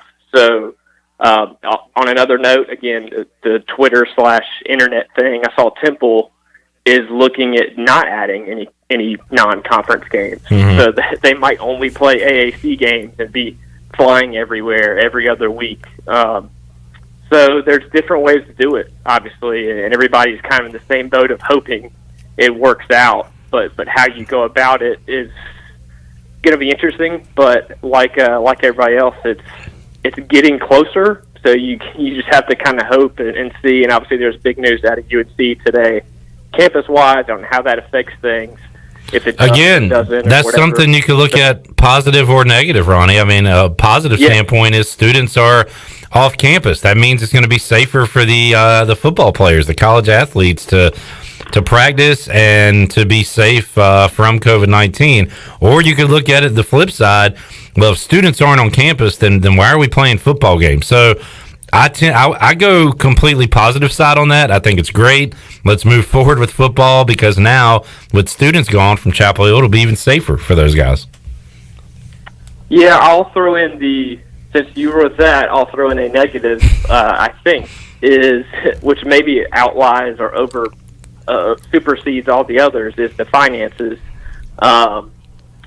What happens if you go online? Can you still charge full tuition? Do you get the dining room money from the students, the dining hall plans, the dorm fee plans, etc.?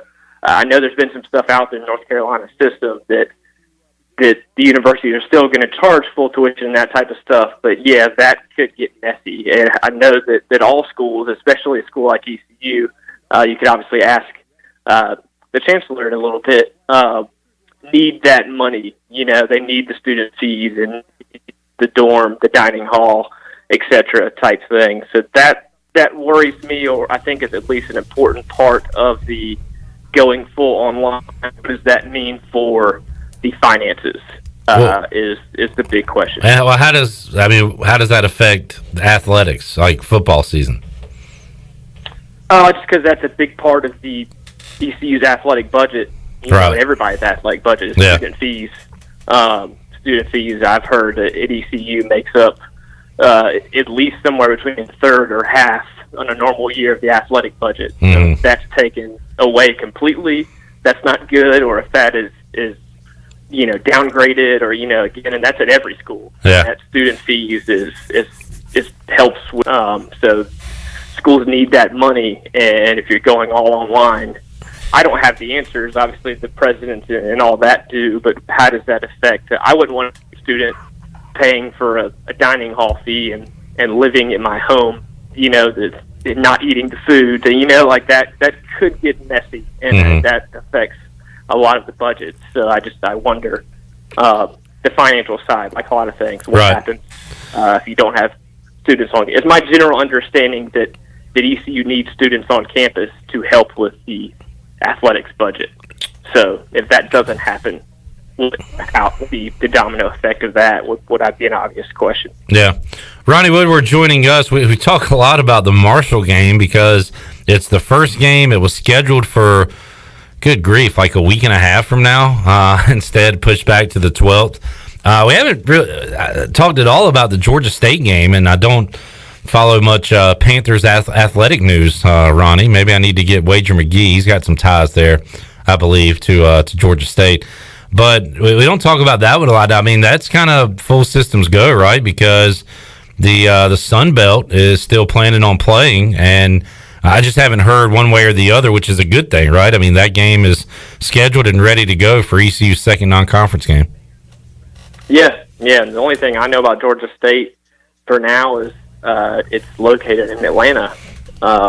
And they had that nice run in the tournament. Their own stadium. They had the nice run in the tournament with Ron Hunter was the coach. Hunter. Yeah. Remember he messed up his foot, so he was in the chair. Yep. And then his son hit that 3-pointer for the upset. And then he picked him up. And he almost fell out of the scooter or kicked the scooter or whatever. That's you're right. That's all I know about the Panthers. But yeah, that game's still on, I guess. I think, at least in the past, in football, they've played some of their games, if not all, in the Atlanta Falcons Stadium. I think they're on campus. Turner Field. No. I think they're at the old Braves Stadium. Yeah. Okay. I believe. Yeah, I don't, again, don't know for sure. You know what would be cool, Ronnie? You remember when the Raiders would play, and it was a lot more prevalent when I was growing up when the Niners played at Candlestick, but they'd have the infield on the football field. Yeah, the Dolphins did it at Joe Robbie. Joe Robbie? Yeah, is that right? That is correct. I wish they had that at Turner, so ECU could play in one of those infield games. That'd be fun. That would be cool.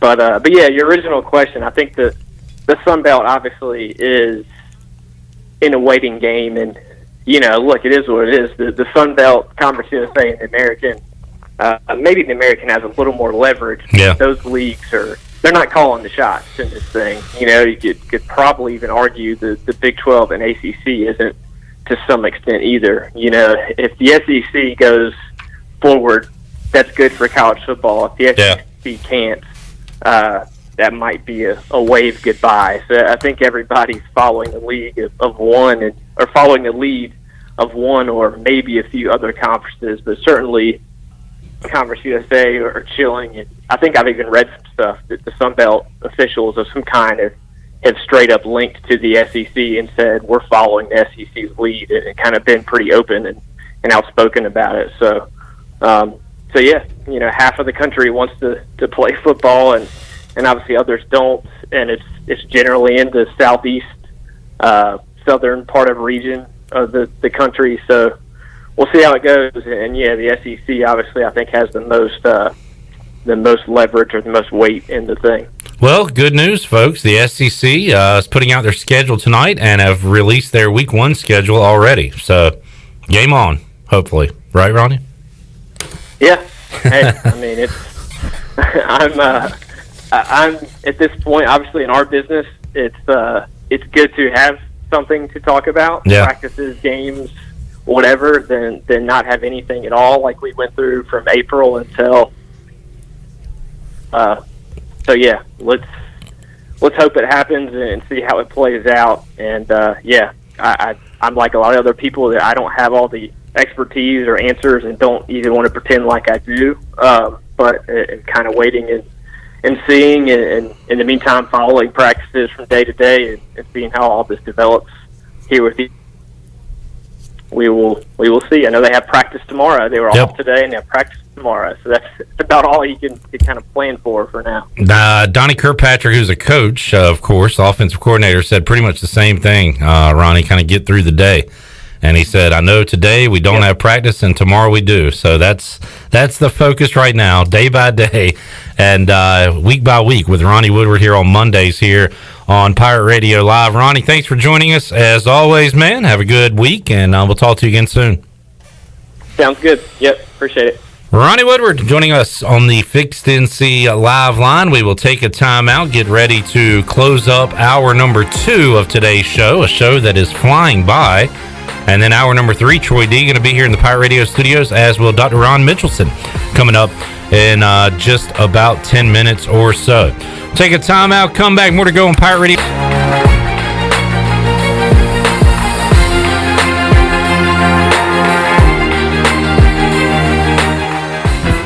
The dog days of summer are here, and Pip Printing is excited to be partnered with Pitt County Humane Society and Pirate Radio to make Greenville greater than ever. This is Donald Stocks from Pip Printing, and if you're headed to the beach, the river, or the pool, then stop by and see us and pick up a new t-shirt and 2 koozies for only $20. Help rescued pets here in Pitt County and make Greenville greater than ever, and by getting your shirts and koozies at Pitt County Humane Society or Pip Printing today. In studio with Mike Mullis from Fixed NC. And Mike, you guys have a disinfecting service for homes and businesses. Yes, we have a 2-step process that includes disinfecting and also provides 30 days of protection to all surfaces treated. We're doing this for 10 cents a square foot in businesses and $10 a room in your home. Mike, how can folks get in touch with you? Call me directly at my cell, 252-999-0001. Again, 3 9s, 3 zeros, and a 1. Or fixednc.com. UBE and Pireware.com are proud to be the largest supplier of officially licensed ECU products in the world. Be sure to visit UBE's Instagram page at PirateWareUBE to qualify for another one of UBE's big giveaways. Going on now, you can win an ECU dock box valued at $250. One lucky Pirate fan will win this Friday, August the 21st. Once again, follow them on Instagram at PirateWareUBE for your chance to win big. Go Pirates! Feeling the heat? Then get out of the kitchen. Jersey Mike's has you covered all summer with fresh cold sliced subs. Perfect for parks, picnics, and patios. Order through our app for no contact pickup or delivery. Jersey Mike's. Be a sub above. This summer, may your days be long, your cannonballs large, and your subs giant. Order Jersey Mike's for your next backyard adventure. Just use our app for no contact pickup or delivery. Jersey Mike's. Be a sub above. This is Dr. Elizabeth Robinson with Orthopedics East and Sports Medicine Center. Our extended care clinic is open on Saturdays and Sundays from 10 a.m. to 2 p.m. at our office on W.H. Smith Boulevard. We treat a variety of urgent orthopedic conditions without an appointment. For more information, please contact us at 757-2663 or visit our website at www.orthoeast.com.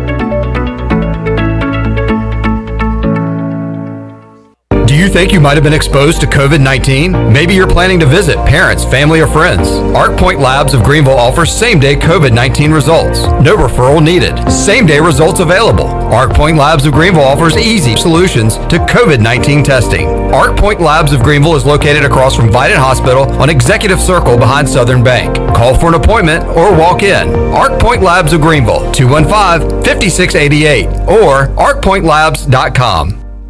If you are push mowing your yard using an inefficient lawn tractor or your current zero-turn spends more time in the shop than mowing your grass, it's time you look at a Hustler zero-turn lawnmower. Residential mowers from Hustler are built like tanks and drive like sports cars. All Hustler mowers have fabricated welded steel decks. Don't settle on cheap units with flimsy stamped decks from big box stores. Come see Ronnie's Motorsports. It will guide you to the right mower for your property and your budget. Find us at Ronnie's Motorsports, Highway 11 north of the airport in Greenville. The icy treat that can't be beat is Sparky Snowballs of Greenville. Right now, for a special time, Sparky Snowballs is open every day from noon to 8 in the Food Truck Rodeo on the corner of Evans Street and Fire Tower Road. Stop by for a delicious icy treat. Plus, did you know Sparky's also has funnel cakes and fried Oreos too? Support your local Food Truck Rodeo every day from noon to 8 on the corner of Evans Street and Fire Tower Road. Sparky Snowballs, serving delicious icy treats to smiling faces for over 20 years. Visit Sparky's on Facebook or SparkySnowballs.com. Pirate Radio. We are not coming together to just be average. We want to build a program that will year in and year out compete for the American Athletic Conference Championship and compete nationally against any and everybody. The voice of the Pirate Nation.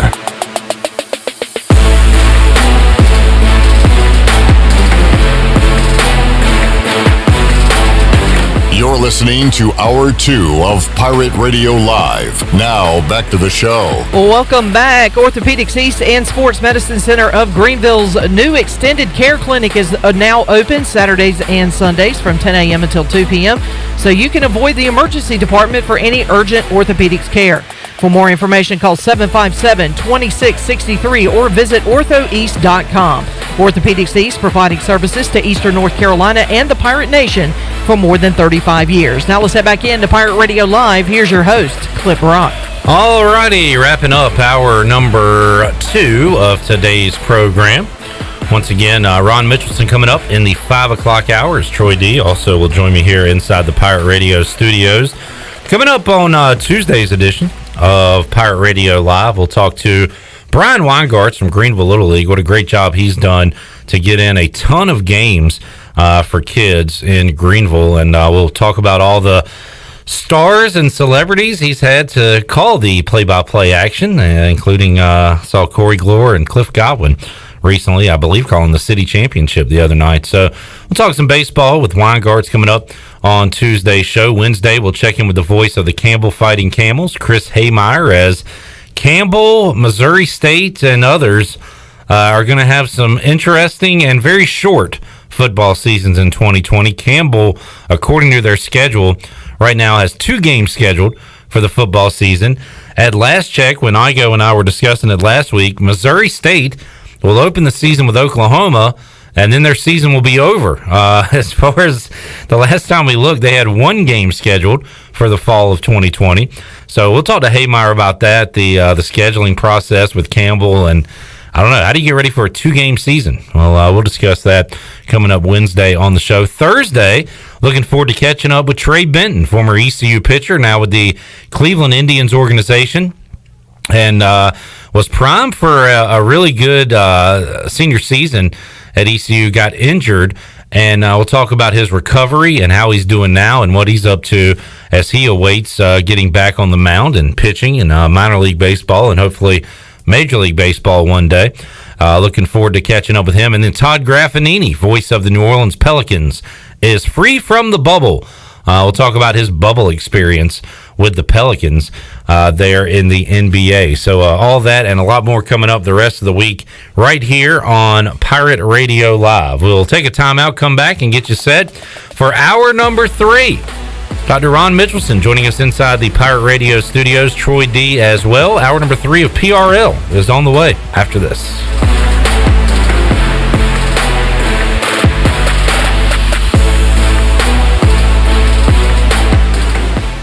You know, texting while driving is dangerous. That's not new information. Yet most people admit to doing it anyway. Drivers are 23 times more likely to be involved in a car accident while texting. Know the facts and wait to text. The danger is real and it applies to you. Auto Owners Insurance, the no problem people. Information provided by Virginia Tech Transportation Institute. This is Jeff Gibson with Town Insurance in Greenville. Call me today at 756-8300. Go Pirates! Back to school is here, and the Auto Store Group is committed to helping our customers drive the best quality pre-owned vehicles and is committed to caring about our kids and our community. This is Bryce Williams from the Auto Store Group, and right now during our Backpack to School event, every time we sell a vehicle, we'll be making a $50 donation to any local school that the customer chooses. The Auto Store Group, 3 locations, over 150 vehicles online at theautostoregroup.com, and most importantly, proud members of the Eastern North Carolina community for over 38 years. With rates being historically low, now is the best time to buy or refinance your home. This is Talbot Green with Angel Oak Home Loans. Now is the time to take advantage of the opportunity to buy more home or refinance your current mortgage. The combination of our local team's experience and Angel Oak's wide offerings of products from standard conventional, government, and portfolio loans has something for most financial situations. For more information, call Talbot Green, Joanne Weir, or Wanda Hager at 751-2060. NMLS 1719250 and 685-842. Equal housing lender.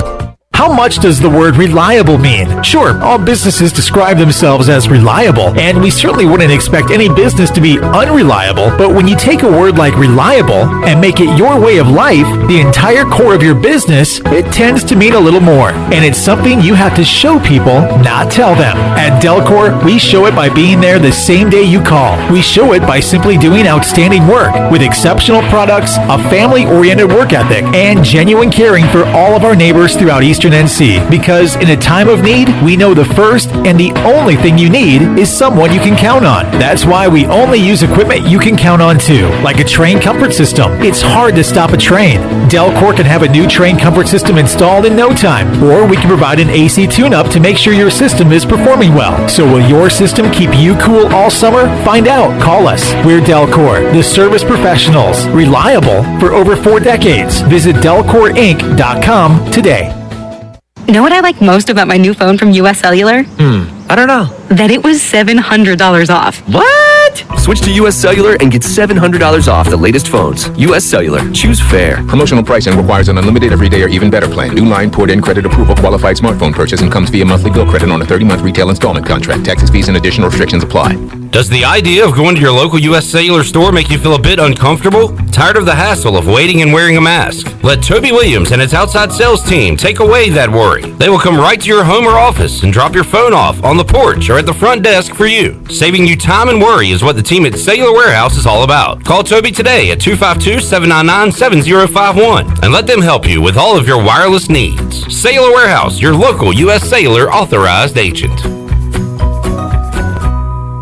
Looking for your next career opportunity or even just some extra cash to help pay for school? Your locally owned Dixon Foods McDonald's is hiring across Eastern North Carolina. They offer flexible hours, competitive pay, and even financial support to pursue your education through McDonald's Archways to Opportunity program. With plans to provide more than 100 new jobs currently, we hope you'll visit DixonFoods.com to learn more. Dixon Foods, proud to be your locally owned and locally operated franchisee for McDonald's. This is Pirate Radio, WGHB Farmville, 1250 and 92.7 FM Greenville, WDLX Washington, 930 and 104.1 FM Washington.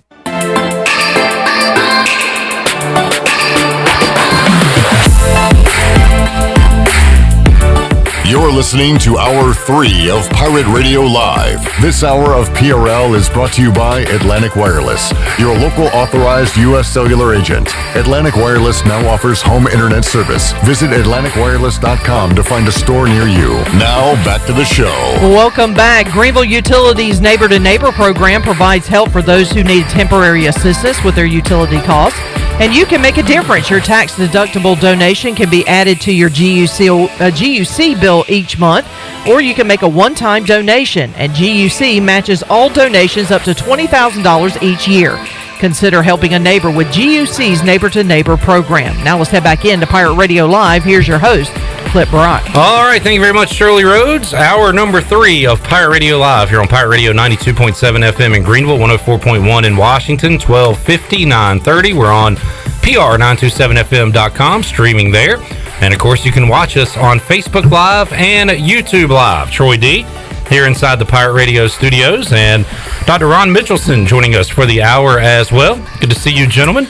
Good to be here, Clip. Good to have the Chancellor in the house with us tonight. Really pleased to be here. A busy time for you. I like what you're doing with the place, by the way. Classed it up a little bit. Yeah, there you go. Trying to keep up with all the remodeling you have going on everywhere on campus. We got some, yeah. A lot to talk about. Yeah, D, we got a lot to cover. Yeah. So we won't monkey around too much right now. We'll get in our first break and then save as much as we can with Dr. Ron Mitchelson. And I tell you what, as we go to break, let's get this out of the way. Let's open up the booty bag for the day, Shirley Rhodes, and we've got a lot to give away this week. Booty everywhere. I didn't want to interrupt myself. Booty everywhere. Thank you. We will monkey around a little bit. Doing that? Shirley and I. Yes. Oh wow! I thought that was like the actual song. Well, we are professionals. No, you sounded so good. You had me full. Thank you. For real. I shouldn't have unveiled that, I guess. That's pretty awesome. I'm impressed. How about caller number 12 right now? 317-1250, 317-1250 will win lunch for 2 to Tiebreakers. Awesome place to get a burger, wings, whatever you crave at Tiebreakers.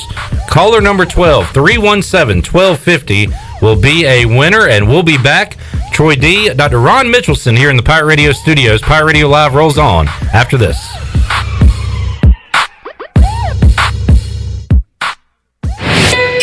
Let's turn a trip to the branch into a tap on your phone. Let's hit pause on a lost debit card without hitting pause on life. That's how First National Bank is redefining convenience with a top-rated mobile app that puts more security and control and friendly people to help you succeed right by your side. Let's get started at fnb-online.com or your local First National Bank. FNB member FDIC. The dog days of summer are here. The Humane Society of Eastern Carolina is excited to be partnered with Pirate Radio and Pitt Printing to make Greenville greater than ever. This is Shelby from the Humane Society of Eastern Carolina, and if you're headed to the beach, the river, or the pool, then stop by and see us to pick up a t-shirt and 2 koozies for only $20. Help rescue pets here in Pitt County and make Greenville greater than ever by getting your shirt and koozies at the Humane Society of Eastern Carolina or Pitt Printing today. Are your workouts more fun than this? Well, if they are, then I want to sign you to an endorsement deal with Michelob Ultra. I'm looking for anyone and everyone who makes working out a blast. If that's you, head to TeamUltra.com for a chance to score awesome perks like Team Ultra gear and more. That's TeamUltra.com to enter. No purchase necessary. Open U.S. residents 21 plus. See official rules at TeamUltra.com. Message and data rate may apply. Void where prohibited. Enjoy responsibly. AB Michelob Ultra Light Beer, St. Louis, Missouri. Hey, Pitt County Schools families, the month of August is here and school will certainly be different this year. If you are starting school 100% virtually or are attending school face-to-face on alternating weeks, we are looking forward to resuming the purpose of our system, and that's the education of the children in Pitt County in an excellent and a safe manner. For videos with our leaders, FAQs, and so much more information to answer your questions, visit our Road to Reopening page on our website at pittschools.org or keep up with us on Facebook, Instagram, and Twitter. Remember, we'll face this upcoming school year together because we are Pitt County Schools strong. At Tiebreakers, we admit we have a bit of a problem. People love our wings so much that they're starting to sell their home TVs just so they can watch all the sporting events here at Tiebreakers. Seriously, we're glad you love our hand-breaded, hand-cut boneless wings that much, but we really need you to go home at the end of the night. It's okay, we'll be here tomorrow, and when you come back, bring a friend with you. For great food, great friends, and cold beer, we'll see you at Tiebreakers. Tiebreakers, break the chain, eat local.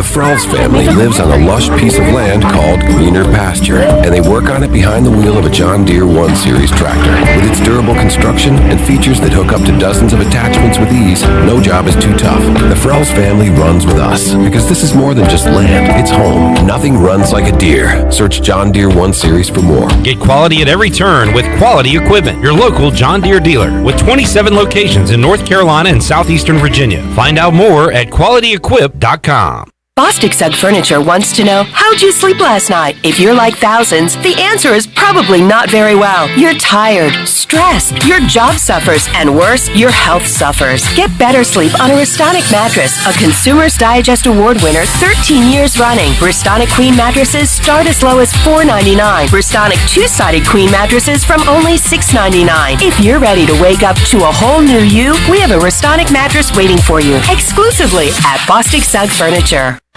Great news, amigos. Chico's Dine-In Service is back open every day. Come and enjoy favorites like shrimp tacos, steak and chicken fajitas, burritos, enchiladas, ACP, and more. Chico's is still offering to-go and curbside service as well by calling 757-1666. Don't forget to stock up on Chico's famous margarita mix for only $9.99 per half gallon. Follow Chico's on Facebook and Instagram for daily updates. For Mexican food and fun, it's got to be Chico's for dine-in or to-go. Hey everybody, this is David Glenn, and you're listening to my favorite station in Eastern North Carolina, Pirate Radio, the voice of the Pirate Nation.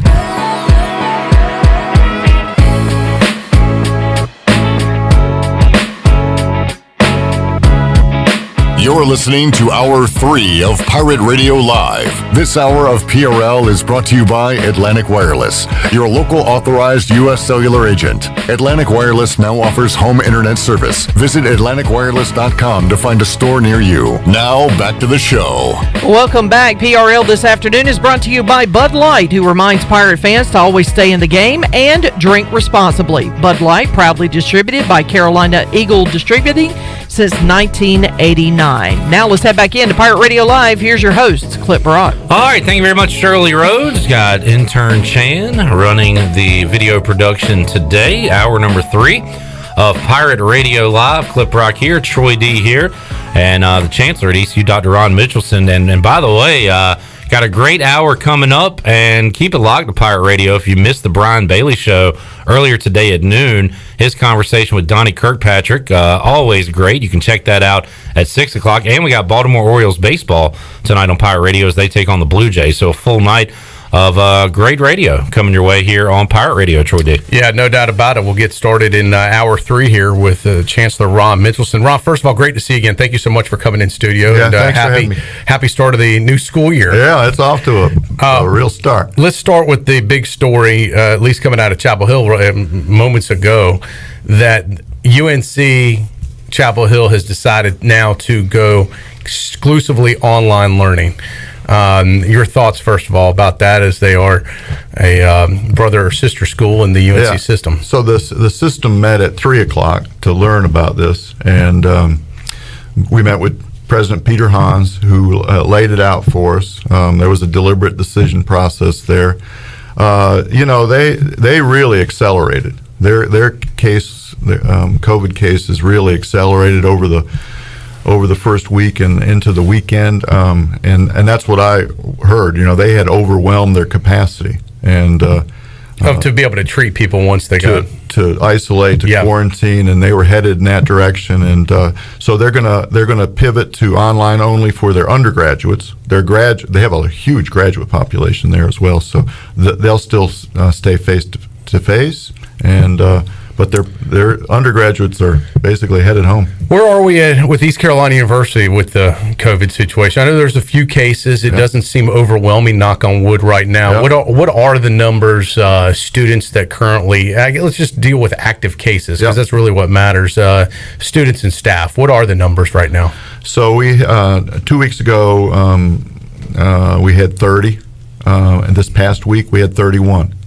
So we've worked really hard to flatten this curve, and those are not the kind of numbers that we were hearing about over at Chapel Hill. And I don't know the exact details over there, but so we have worked really hard. I mean, I think the students in large part, are compliant, right? At least when they're on campus, they're wearing their masks, they're staying distant, they're washing their hands, and so I think we've worked really hard, and I think we've got a good group of Pirates, and they've flattened the curve. And things change, but it sounds like you're a long ways away from having to do something drastic like they did in Chapel Hill. Is that fair to say? Yes, and President Hans has made it clear every institution is going to be treated as an individual institution, and if time comes, then time comes. But we're going to keep working.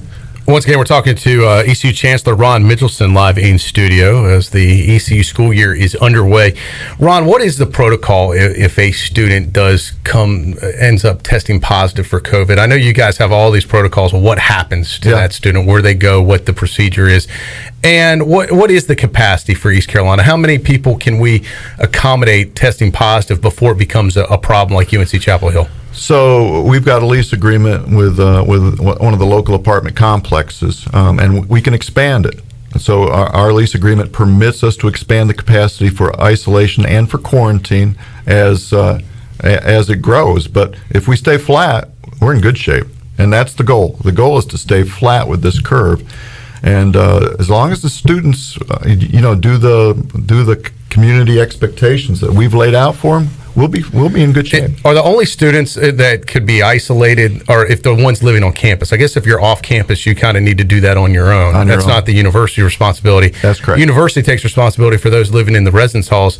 What if I'm a current student and I test positive and I'm living in White Dorm, let's say? What happens to me once that positive test comes? So we've organized through Student Health Services. You'll be aided in cleaning out whatever you need for 2 weeks worth of isolation or quarantine. You'll have a ride to your new place, and you'll stay there 2 weeks. So we provide that transportation. We'll also provide the food while you're there, and that will be delivered. And then we'll bring you back to campus in 2 weeks. The faculty have been working with the few students that we have who are in isolation and quarantine, and so they're getting their online services while they're in quarantine. So it's been working good? Yeah. At this scale, again, I think we've worked hard to flatten it. At this scale, it's working really well. All right, let me ask you a question that a lot of folks, especially in our audience, want to know the answer to. And I will preface this saying, I know you're not a genie and you can't look into the bottle and give me a definitive answer, but give me, as we sit here today, live on the program, what your gut feeling is.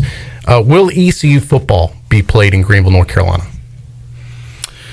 That's a multi-million-dollar question right there, Troy. More ways than one, right? So I want it to happen. John Gilbert wants it to happen. Mike Houston wants it to happen. The players want it to happen. I'm betting on it happens, right? I think moving the Marshall game to the 12th was the right thing to do. I think that bought us some time. So I'm good with that. I think if we can keep this curve relatively tame, then we'll be playing football. We have a 2-hour meeting tomorrow morning, by the way, on this topic. I was going to say, all the stories I see nationally, it's all the conference, the school presidents really making this decision within each conference. You're the school president here. What are your colleagues in the conference talking about when you talk to them? It seems like the American seems united. I'm on the outside looking in. You're talking to these folks. Tell us what you're hearing when you talk to your colleagues in the conference and across the nation. I think that's a fair assessment, that it's relatively united and uniform in wanting to play the season. So that's what I hear. We spend a lot of time listening to the medical director. I can't remember his name. He's down at Tulane, Dr. Stewart, down at Tulane. Is he your main advisor for the conference? Yeah. And of course, there's representation on that medical advisory board from every institution. So far, there's been strong unanimity on this, that we can do it and we can do it safely. And I think that's exactly what the meeting tomorrow morning is. 2 hours scheduled, and we'll be hearing from medical experts on what the potential dangers are and why it makes sense to continue. The conventional wisdom in the sports media is if the SEC moves forward and plays, the ACC is going to move forward and play, which kind of green lights, in many ways, the American to move forward in play, that if for some reason the SEC was to call it quits, it could kind of put the halt on everything. So is that kind of the feeling that, hey, look, the Big Ten and Pac-12 maybe are on an island right now, but everyone else that's left really wants to move forward with this? Yeah, I think that's fair. And I think we would just want to make sure we were going to do it for the right reasons, right? That the medical evidence is pretty clear, that this is a low risk kind of environment for our student athletes. I like a lot of people, I believe that they're safer with us right now. It's not a complete bubble. It's certainly not. It's not hockey. It's not the NBA. But they got a lot of protection, and they got a lot of folks with them, charting and monitoring. And testing. Yes, that they wouldn't have if they weren't here playing football. Absolutely quite correct, yeah. And when you talk about the medical effects, and I read a lot, and I don't know if I believe what I read or not. You just never know. But some of that is you hear about the long-lasting effects, the long-term effects. Is that some things you're kind of talking about when you talk about your medical advisor there? Yep. So I think there are two elements there. One is heart, right, and potential damage to heart through an inflammation, and the other one is permanent lung damage. Mm-hmm. And so those are the two things that our medical advisors focus on. All right, when it comes to football, there's two. Obviously, you can't do it without the coaches and the players. Yep. And then the second part is the fans. Is it almost unrealistic at this point to expect fans in the stands? The state is in phase 2. Mm-hmm. The decision whether to move out of phase 2, is my understanding, won't even take effect until September 11th, which is one day before our scheduled kickoff. If the state stays in phase 2, which I think, this is my opinion, is probably likely, or let's just say nothing changes, they just keep it even, then legally, like through the order of the state, you can't gather more than 25 people. Doesn't that rule fans out automatically? Yeah, unless there's a carve out. I mean, we haven't heard about a carve out for collegiate athletics or professional athletics for that matter. We'll be talking with our local public health official, Dr. John Silvernail, about if we're given a green light on the 11th, what kind of capacity do you think we should be shooting for? Mm-hmm. I mean, is that a 20% capacity? Is it a 33% capacity? What's that possibility? And John Gilbert's mentioned before, if it was possible, what they do. So I'm sure those conversations have come up. Yeah. You're just saying, if we can, what is your recommendation for what we do? Yeah. Kind of thing. And it's hard, too, because you've got to have all these contingency plans because you may not know officially until a day or two beforehand. Yeah. So thanks for reminding me, Troy. It's hard to get the stadium ready for, in a day. So you either have to plan for it or you just have to say, hey, it's not going to happen. And if you look at the deadlines, we're in phase 2 till September 11th, correct? And ECU, along with Wake, and I think the Panthers play at home that weekend too. Yeah, like a bunch of we're not alone. That's September 12th. No. Everybody's in the state has the same issue, but I think they need to come up with some type of resolution for these football teams to say, look, you can either have an exemption, and here's your exemption. You can have this many people spaced out properly, or you can't have fans at all. I do feel they need to come out with some type of statement relatively soon, because leaving you guys in limbo doesn't help either. Well, and so the one thing that we can do is the scenario planning stuff, right? Like we can sort of design something for a 20% stadium, for a 33% stadium. We can design that and go through those motions so that at least when they're ready, we're ready.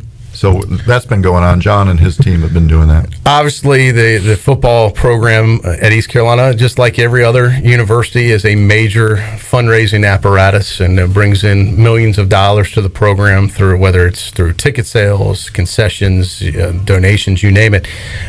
If that doesn't happen, the losses were already steep before this COVID thing hit, and we've been talking with you ever since you were even appointed Chancellor. And the past few years has been a rough road for ECU athletics financially. Yep. What does this? I'm hearing now that anywhere could be north of a $20 million loss without football, and even if they play football but no fans, it's almost the same net loss because you have no revenue to bring in, with the exception of maybe whatever you could get from the TV money from the conference. Right. But you lose all your other revenue streams. How big are you guys projecting the potential loss if there is no football or limited football with limited fans, I should say. Yeah, so I mean it varies, and you've got the magnitude about right. You know, you're probably in the $10 to $20 million range. Could we survive that a year? Yeah, I mean, John's going to have some very difficult decisions to make, right? In terms of adjusting as best we can on whatever that looks like, furloughs, for example.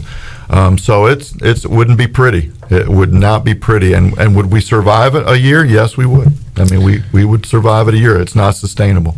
You guys took a little bit of heat from the folks that were affected by the cuts earlier this year, which understandable. I mean, if that was your team or you were the coach, it's human nature to be upset about it.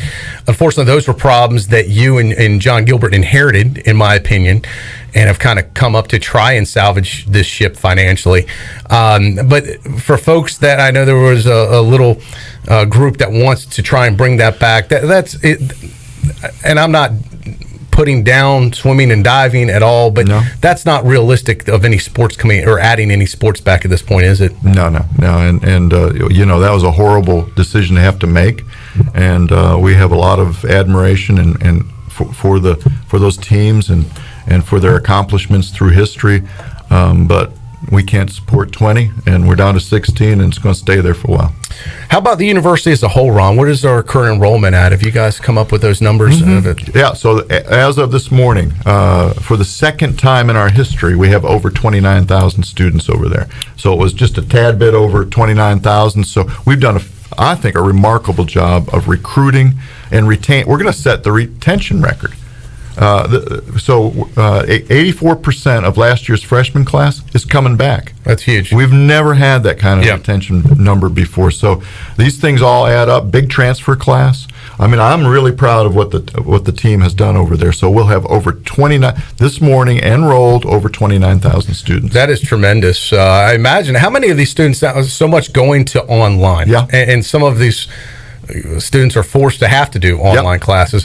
Where do you see the future going with online classes? And is that something that people will go, well, if I can't get the full experience, if things don't open back up, then I'll just stay at home and do an online education? So short term this year is one thing. Longer term, I still expect that there's a market out there for sending the young people off to go to college, because as you know, you kind of grow up there. Yep. And you experience things that are probably necessary in life. So we might be bad examples of growing up per se, but I will say we did have experiences that were necessary. That is true. Yes. There are certain things you got to do in real life that you just can't do online. You got to make your choices.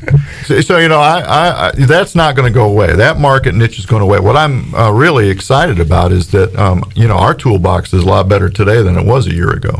And so we can deliver online even better than we have. And we've been a leader in this state in online education. We've always had probably over 6,000 students exclusively online. So it's going to be a little bit bigger than that, probably maybe 7,500 exclusively online for this year.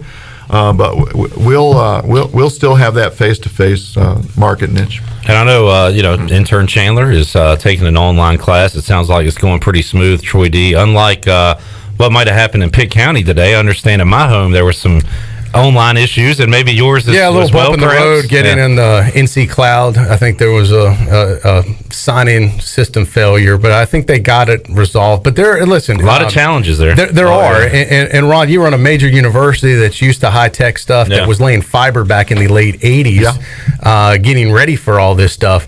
You can imagine a school system like Pitt County or any others that weren't ready for this online learning to have to adapt and try and overcome so quickly. It is incredibly difficult challenge right now. It really, and they have my empathy. I mean, Ethan Lenker's a great superintendent as far as I'm concerned, and I know he and his team have worked really hard to get this thing right. And it doesn't surprise me that there's a few hiccups. On day one. But I do agree with you. I think when it comes to learning, and I just look at my experiences when I was a student, we didn't have. I hate to age myself, but I almost predate the internet when I was in school. So we had self-paced classes back then, which was kind of you go at your own pace. I did terrible. That was kind of the modern equivalent of online stuff. I'm the type of guy that needs to be in a classroom, need to be held accountable by a teacher, need to have deadlines. I just don't do well online or self-paced or go at your own speed. And I think a lot of students are like me, and I know my kids are the same way. I know right now they need to, due to the COVID situation, it's 50-50 or whatever they're offering, but kids learn better, especially younger kids. We agree on that. The way I put it to our group over there is we can't really achieve our mission, right? Student success, regional success, if we can't engage face to face. I mean, we can't achieve the mission. So, that's where we start. All else being equal, we want them here with us in the classroom. I'm teaching. What course are you teaching this year? Geography 1000. Oh, awesome. Oh, wow. Yeah, to the freshmen. I heard you were a guy that used to like rocks. No. Geography, not geography. Oh, I know. You All right, Troy. This is why I am not a tutor. I thought you said geology. It's good. Geography. Geography. Location. Okay. That's what I'm going to teach them. Location. I'm teaching in the second block, October 1. Awesome. I've got a full class. That's a lot of pressure to have the chancellor teaching your class. You better show up, right? I'll show up. Yeah, I know. I'm saying you don't want to be a slack, but no, I'm looking for that's pretty cool. And that's probably the most fun of your job right there. Actually, and getting that's back the in reason. Your hands dirty teaching again. And it goes back to your point, right? You need to be in the classroom, face to face. That's where you learn. And you mentioned the word blocks. Are you pleased with how it started so far with the new setup you have? Yeah. There was it caused a lot of consternation over there, but I think it's worked really, really well, and it still permits us the flexibility the big if we have to pivot. It gives us some flexibility. We talked about the finances of the athletic department and the struggles there. What about the university as a whole, Ron? How is the university doing financially this year as we project into future years? Where are we? And funding could become an issue in the future with the folks in Raleigh. If funds are down across the board, where do you see the finances of the university right now, and how are they? Yeah, so we've been a really conservative university for over 12 months now, probably 13, 14 months. I mean, we just haven't been spending money, and we've had a hiring freeze, a slowdown, pause. And that was all before COVID. Oh yeah. Well, when Dan was with us, we started that with Dan, and we've continued it, and so we've done a really good job of not taking on any more long-term debt. The demand is there for it. I mean, there are some projects that we probably should take on that we're just going to wait, because it's the prudent thing to do while we get through this period of uncertainty. And we're expecting a budget cut next year. It's almost cooked in, right? The state budget is solid for the current fiscal year, but next year we're expecting some level of cut. So what does that mean? Does that mean fewer classes? Does that mean a reduction in staff? When you say a budget cut, what's the reality of that? It very often it means nothing for the class. We protect the classroom. We have protected the classroom year in and year out, and so. It does mean maybe there's not as much in the way of groundskeepers or housekeeping. We've protected the number of faculty that we have as well as we can. In some cases, it means a little more teaching load. We've seen some of that over the years. So we've handled it. We've handled it well. How is it seems like on-campus students, from what I'm hearing, are abiding by the mask regulations, trying to keep a 6-foot distance. There have been a few hiccups in off-campus parties, and now all that stuff becomes news. Back when I was in school, that wasn't a big deal, but now all of a sudden that's a front page story if you get a party with more than 25 people. How is it going on campus, and what do you do when you can't control it off campus? Yeah, so I think we've done a good job of really trying to create this culture of compliance, right? And as you point out, on campus, it looks pretty good. I mean, I think we've been successful there. So the last couple of weekends, there have been parties. I get a report Saturday morning on Friday night. I get a report on Sunday morning about Saturday night, and we're getting about 24 parties that are being responded to by either Greenville Police or ECU, and so the governor's order is pretty clear. If you can't have these gatherings more than 10 inside or more than 25. So they're being cited, and we try to tamp that. The students are pretty smart. They know how to move. Yeah. They do know how to move.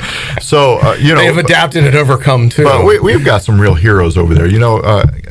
Captain Sutton is just a wonderful human being, and he leads that effort to make sure that the students are treated well. We don't want to lose sight of they're not the problem. Then COVID-19 is the real problem. Right. And so, we're trying to treat that with kid gloves. We'll probably ratchet up the heat a little bit. We can't just let it go. Right. That's what Chapel Hill did. Yeah. As far as I'm concerned, they let it go and they paid the price for it. So we're going to keep that curve as flat as we can. Chancellor Ron Mitchelson joining us here today on Pirate Radio Live. We'll get a timeout in, come back, and have more with Troy D. and Ron Mitchelson. Back with you on Pirate Radio Live after this.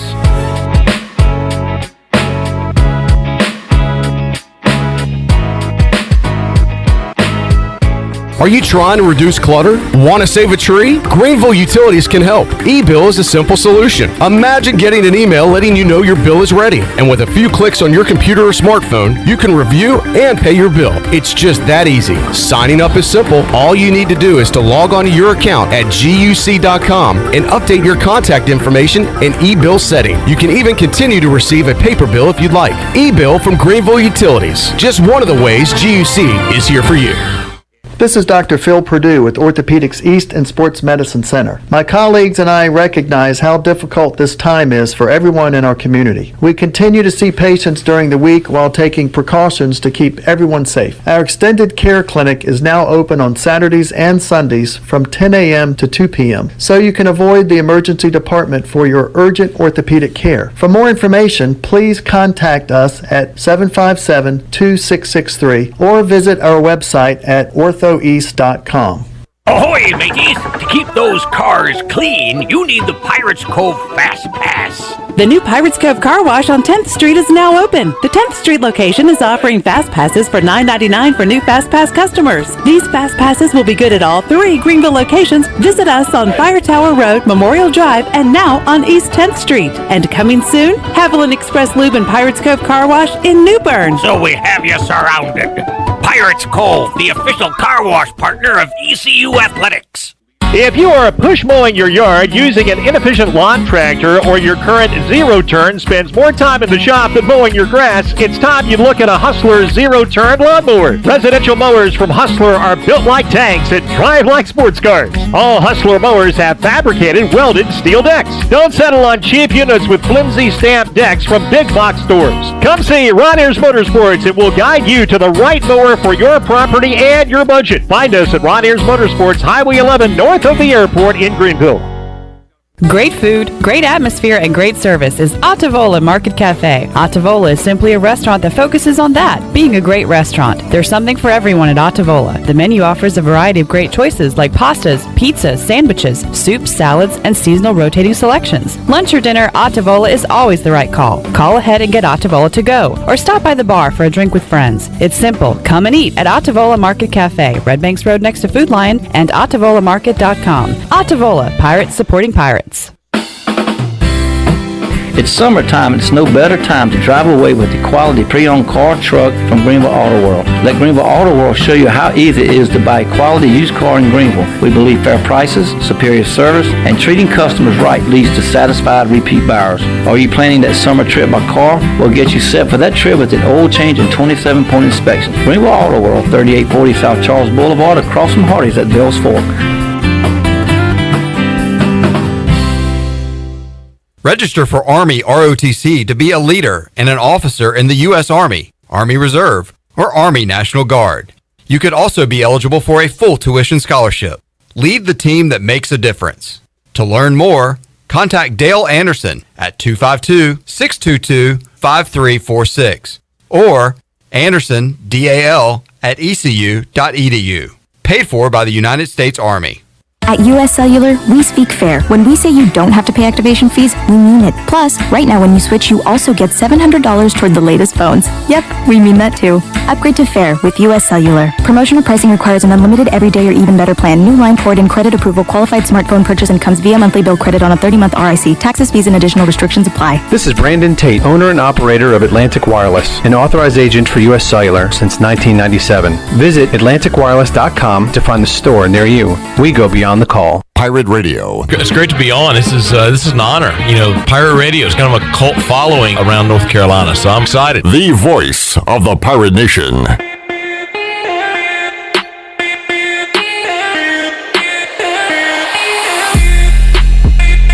You're listening to Hour 3 of Pirate Radio Live. This hour of PRL is brought to you by Atlantic Wireless, your local authorized U.S. cellular agent. Atlantic Wireless now offers home internet service. Visit AtlanticWireless.com to find a store near you. Now, back to the show. Welcome back. Taking a look at the stock market from today. The Dow fell 86 points and closed out at 27,844. The NASDAQ was up 110 points at 11,129, and the S&P was up 9 at 3,381. That is your Wells Fargo Advisors financial report. For a personal look into investing, call Wells Fargo Advisors today at 756-6900 in Greenville. Wells Fargo Advisors, LLC, member SIPC. Now let's head back into Pirate Radio Live. Here's your host, Clip Rock. All right, thanks, Shirley Rhodes. Welcome back into the program. Clip Rock, Troy D, and Chancellor Ron Mitchelson joining us inside the Pirate Radio studios today. And just to kind of reset, Troy, we talked a little football earlier. That is something that a lot of people are interested in. And Ron, you said that there's a meeting tomorrow. Is this, at this point, is it kind of daily meetings, bi-weekly, weekly? How often are you talking football with not only ECU people but other presidents? Well, it's weekly with the conference and the other presidents and chancellors. So, yeah, you know, and tomorrow's is going to be about medical and making sure that everybody's on the same wavelength and confident. University has so many moving pieces, Ron, as you know. You can't control all of them, but you're somewhat responsible for all of them, I guess. How much of your time is being spent on COVID-related issues, and then how much of your time right now is being spent on... and they're intertwined together. Yeah, true. It's a trick question. Anyways, but. You know, COVID dominates things, right? Yeah. So whether it's it was for a while it was planning, right? You had to get a plan together so that you could bring these students back to Greenville, and now it's sort of you're on top of it and you're trying to keep executing the plan. I guess. Execute the plan. You know, it's probably 80% of the time, I'd say. We talked earlier about the new system president, and in case folks are just tuning in, they missed the news. UNC Chapel Hill for undergraduate studies, they made the announcement today. This has become national news now, Ron, as you know. Yeah. They are going exclusively online. That is something East Carolina is trying to avoid, and as of right now is avoiding. What is your relationship with Peter Hans, the new system president? That's a big change. Obviously, yeah. I guess technically he would be considered He's my boss. Yeah, he's my boss. So relationship so there I'm is not probably... saying anything bad about I wasn't expecting that. But what are your thoughts on him and the UNC system right now? Well, when it was announced, I was pretty excited. Peter was the chair of the Board of Governors when I started getting into this vice chancellor role and the provost role. Mm-hmm. So we got to work together on some projects. He helped us with the Outer Banks situation. We have a Coastal Studies Institute out there. He helped ECU acquire that facility out there, and since then we've built it up pretty well, and so Peter and I have known each other a good bit, and I really trust him. He navigates so well. I mean, he really does navigate, can work both sides of the aisle and all that kind of thing. So he's really politically savvy. I'm really pleased. I would be remiss if I did not ask you about the chancellor search. Yeah. Obviously, you are the interim chancellor. You've been in that role now for what, over... Like 11 months or something. Oh, okay. I thought it's been over a year now. No. Seems like you've been here... Well, you have been here a long time, Ron, as the university. But so going on about a year as interim chancellor. Where are...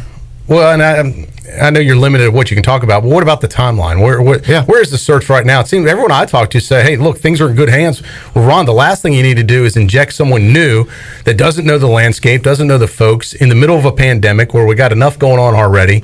Has the search kind of been put on hold for right now? Yeah, it's been paused, but I think it's gonna be reinstated. I think they have a meeting they being the search committee has a meeting coming up on the 11th of September. I think it's in alignment with the next Board of Trustees meeting. So chair of the trustees, chair of the search committee, Vern Davenport, and they've got their pool, right? They've got their pool, and they're looking at the candidates, and they'll probably start narrowing things down on the 11th. So it'll move pretty quickly after that. I think the goal, if I hear Chairman Davenport properly, I think their goal is to have somebody in place January 1. So that you feel that's still, I think it's all systems go for that. Yeah, I mean they have to have President Hans on board the process and the selection. So we'll see how that goes. Would you consider taking the interim tag off? I'm not a candidate for the position. All right. So that, there you heard it. That is the breaking news. Yeah, I think that's the first time I've heard that officially. Yeah, you might have disappointed a lot of people, Ron. Yeah, you know, if elected, he will not serve. I'm very confident that President Hans is going to select a wonderful candidate for this position, and that we'll all be pleased. All right. There's a little bit of breaking news then. So Dr. Ron Mitchelson is not a candidate to be the full-time future chancellor. But I am here until no longer needed. We'll serve as long as needed as interim. And we were talking about during the break, we could talk Braves on the show. Once you're out of that position, you really can just come down here and talk about the Braves for an hour on Pirate Radio Live. I love the Braves. We'll set that up starting January 1. Yeah. Perhaps, Troy Day. Let's talk about some of the positive things going on with the university. In this day and age, it's so easy to dwell on the, bad headlines. COVID, there are some. Tired of COVID. There are some exciting things going on at the university. I drive by the new building every day, the biotech, what is it? Yeah, Life Sciences Biotech. Biotech Center that they're building, which is really impressive if you haven't seen that. Just kind of across from almost the new sheet. Well, I say the new sheets. It's not the new sheets anymore, but right there. 10th and Evans. Yeah. When you come in town, if you haven't been here lately, you're going to kind of be, whoa, when did this get here? Even if you haven't just driven in from 264 from Raleigh in a year or two, if it's been a while, when you come into Greenville, it really looks different. You're going to wonder where you're at. It's from the hospital all the way on the campus, really. Just the road and the development, it has really been a huge step forward in kind of the front door to Greenville, just how first impressions of how it looks now. Yeah, and we moved the original location for that building, which really is going to be a showstopper, was in the middle of campus, and I said from the start, well, that's not what we want. We really want it to be in a visible place. We want it to be well connected to the region, and so we wanted to put it on this millennial property, which we've done. And so when you come over Mount Greenville, you're staring at high tech, right? I mean, you are looking at it, and that's the image that we want to portray for Greenville. A progressive place with lots going on. Well, there's a lot of acreage back there. 22 acres where the old warehouses are. Yep. I still think of it as the old Bostic Sug location. Yep. Was back there. It's kind of like right in the middle of it. Yep. And what is that? That's a ton of land for future use. What is the future use of that, and how quickly will it be developed? So we've partnered with Elliott Sidewalk Communities, who's done really a lot of work nationwide in this kind of work, and has had projects here in Greenville previously, so they know us really well. So that's going to be an economic development landscape. It's going to be devoted to innovation, commercialization, small business development, training for regional industry. You can imagine pharma being interested in training folks over there. So 22 acres of economic development space, well connected back to campus. We want students, internships. We really want a strong connection of that space back to campus, and that's what we're going to achieve. I think it's going to be fantastic. I guess some of those maybe have been delayed due to the recent economic situation. A little slow, but I think we'll have some news for the community, for y'all, in October. I think we're going to have a grand announcement kind of thing, and it's in the works. And I think people are going to be excited. I think the image for that landscape is really proactive. It's progressive. It's economic development, job creation. I hear on the downside of future, and with higher education in general, this is not just ECU, but the pool of available students is getting smaller. High school, high school age kids. It's going down. For folks that don't know, that's going in the wrong direction. If you're in your business, it's not more kids, it's less kids. Shrinking. Right. So it's getting more competitive to get students to come to your campus. Yep. Where do you see higher ed? I read articles all the time that says the future of higher ed is going to be completely different in a few years, and this COVID situation has fast forwarded a lot of things that might have happened anyway, and that there's going to be some schools and universities that don't make it, just like businesses. Yep. Is that what you see on the horizon? Yeah, but not for ECU. I mean, we're going to compete for students and compete very effectively because we got a lot to offer. We offer a tremendous. I mean, you know the type of students that we get. I mean, we get a lot of kids from the rural areas. We got first gen students, students of color. We really do have a diverse student body. So we'll continue to play that, and we give them a great education. And their social mobility when they're done with us is sky high. So we really do have a product for them. I think, in addition, we're going to target some other markets. Adult learners are going to actually grow. That market's going to grow. And so we'll be. That's where the DE really comes in. The distance online education really comes into play when you're reaching out to adult learners and they want a different kind of degree or a different skill set. And we'll be there. We'll be there. So that market will grow. Where do you see enrollment at ECU? You mentioned it's 29,000. It's not, as you know, too, there's two numbers. I guess there's the total number of enrollment, and then there's enrollment hours, which is how you get credit compensated. Hours, credit hours by the state. How you could have one student take one class. That counts as one of the 29,000. But how are the credit hours looking this year? So we're up 3,000 credit hours over last year. So we've had growth. That's about a 1% growth, which is given what we've lived through COVID-19, really amazing. Yeah, it's a success story. So we're really proud and pleased with that outcome. And what we see over the next few years, we can still grow. We can grow modestly. We've got a plan in place to grow enrollment up to about 32,000 over the next 5 to 6 years, and I think we can get there. Where do you see athletics over the next few years?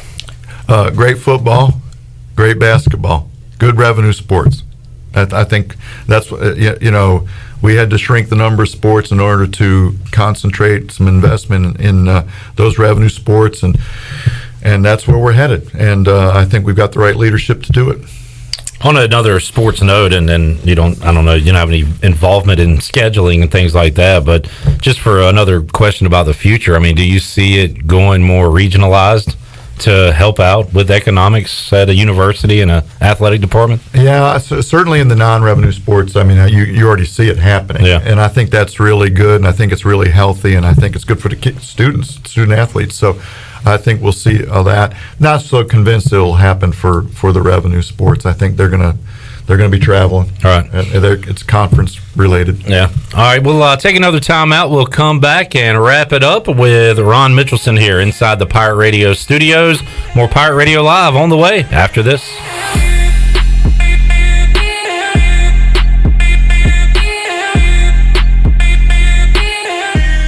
Hey Pirates, it's Tom Brown from Brown & Wood Buick GMC Truck. We've been serving the Pirate Nation in Eastern North Carolina for 83 years. We have 4 brands, 3 generations, 2 showrooms, and 1 goal to make sure you leave a happy customer. This month at Brown & Wood is employee pricing on all Buicks and GMC SUVs, including Canyon, with the purchase and lease options. Remember, Brown & Wood is the home for the lifetime powertrain warranty for all makes and models. We're located on Greenville Boulevard next to the Convention Center, or shop us online at brownandwoodauto.com. In studio with Mike Mullis from Fixed NC. And Mike, you guys have a disinfecting service for homes and businesses. Yes, we have a two-step process that includes disinfecting and also provides 30 days of protection to all surfaces treated. We're doing this for 10 cents a square foot in businesses and $10 a room in your home. Mike, how can folks get in touch with you? Call me directly at my cell, 252-999-0001. Again, 3 9s, 3 zeros, and a 1. Or fixednc.com.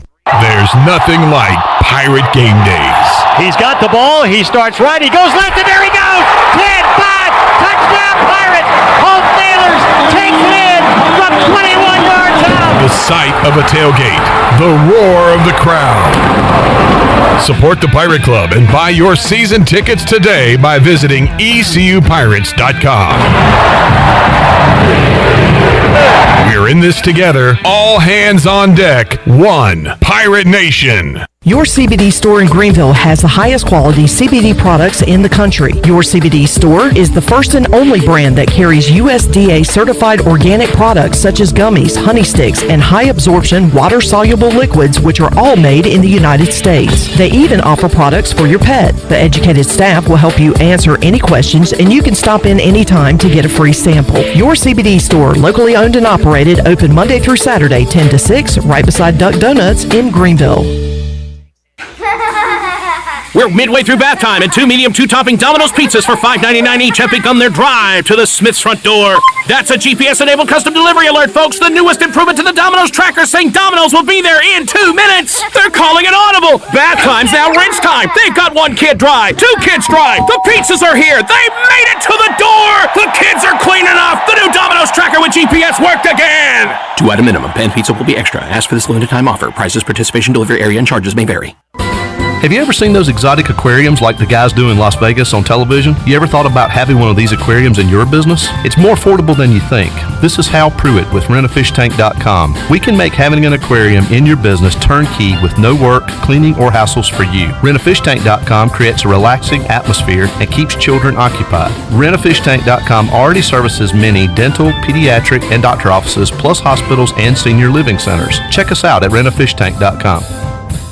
When you can take your eye off a big pizza pie, that's Familia. Take a break from your dining room table and bring the family to Familia for lunch or dinner. Familia offers favorites like New York-style pizza, lasagna, chicken parmesan, chicken marsala, homemade meatballs, plus summer specials like mahi fish and chips, and steak pizzaola. If you need food to go, Familia's drive-thru window is open and ready for all takeout orders. Call 689-6330. Familia, Fire Tower Road near Pitt Community College, and FamiliaNC.com. Hi, I'm Annalie Newhoff. And I'm Rob Campbell. And we are with CopyPro. We have been locally owned and operated here in Eastern North Carolina for almost 50 years. CopyPro is the leader in office technology. Does your business struggle with keeping printing costs low or producing professional documents? Here at CopyPro, total customer satisfaction is our #1 priority. We have a variety of solutions to help reduce your printing expenses and make your business more productive. Call us today at 1-800-682-6558 or online at copypro.net. CopyPro, we are the professional office systems people. Pirate Radio. It's going to change. I promise you. As I stand here, it will change. Okay, and when it does, that stadium, it's going to be rocking, and heaven help whoever walks in there to play us. The voice of the Pirate Nation.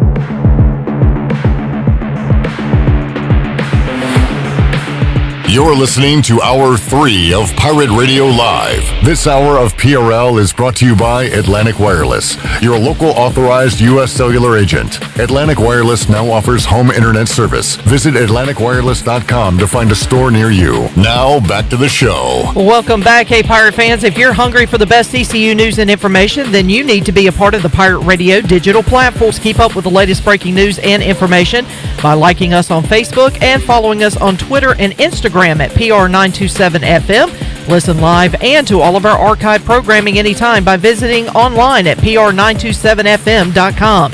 Stay connected beyond your radio dial with all of the Pirate Radio digital platforms. Now let's head back into Pirate Radio Live.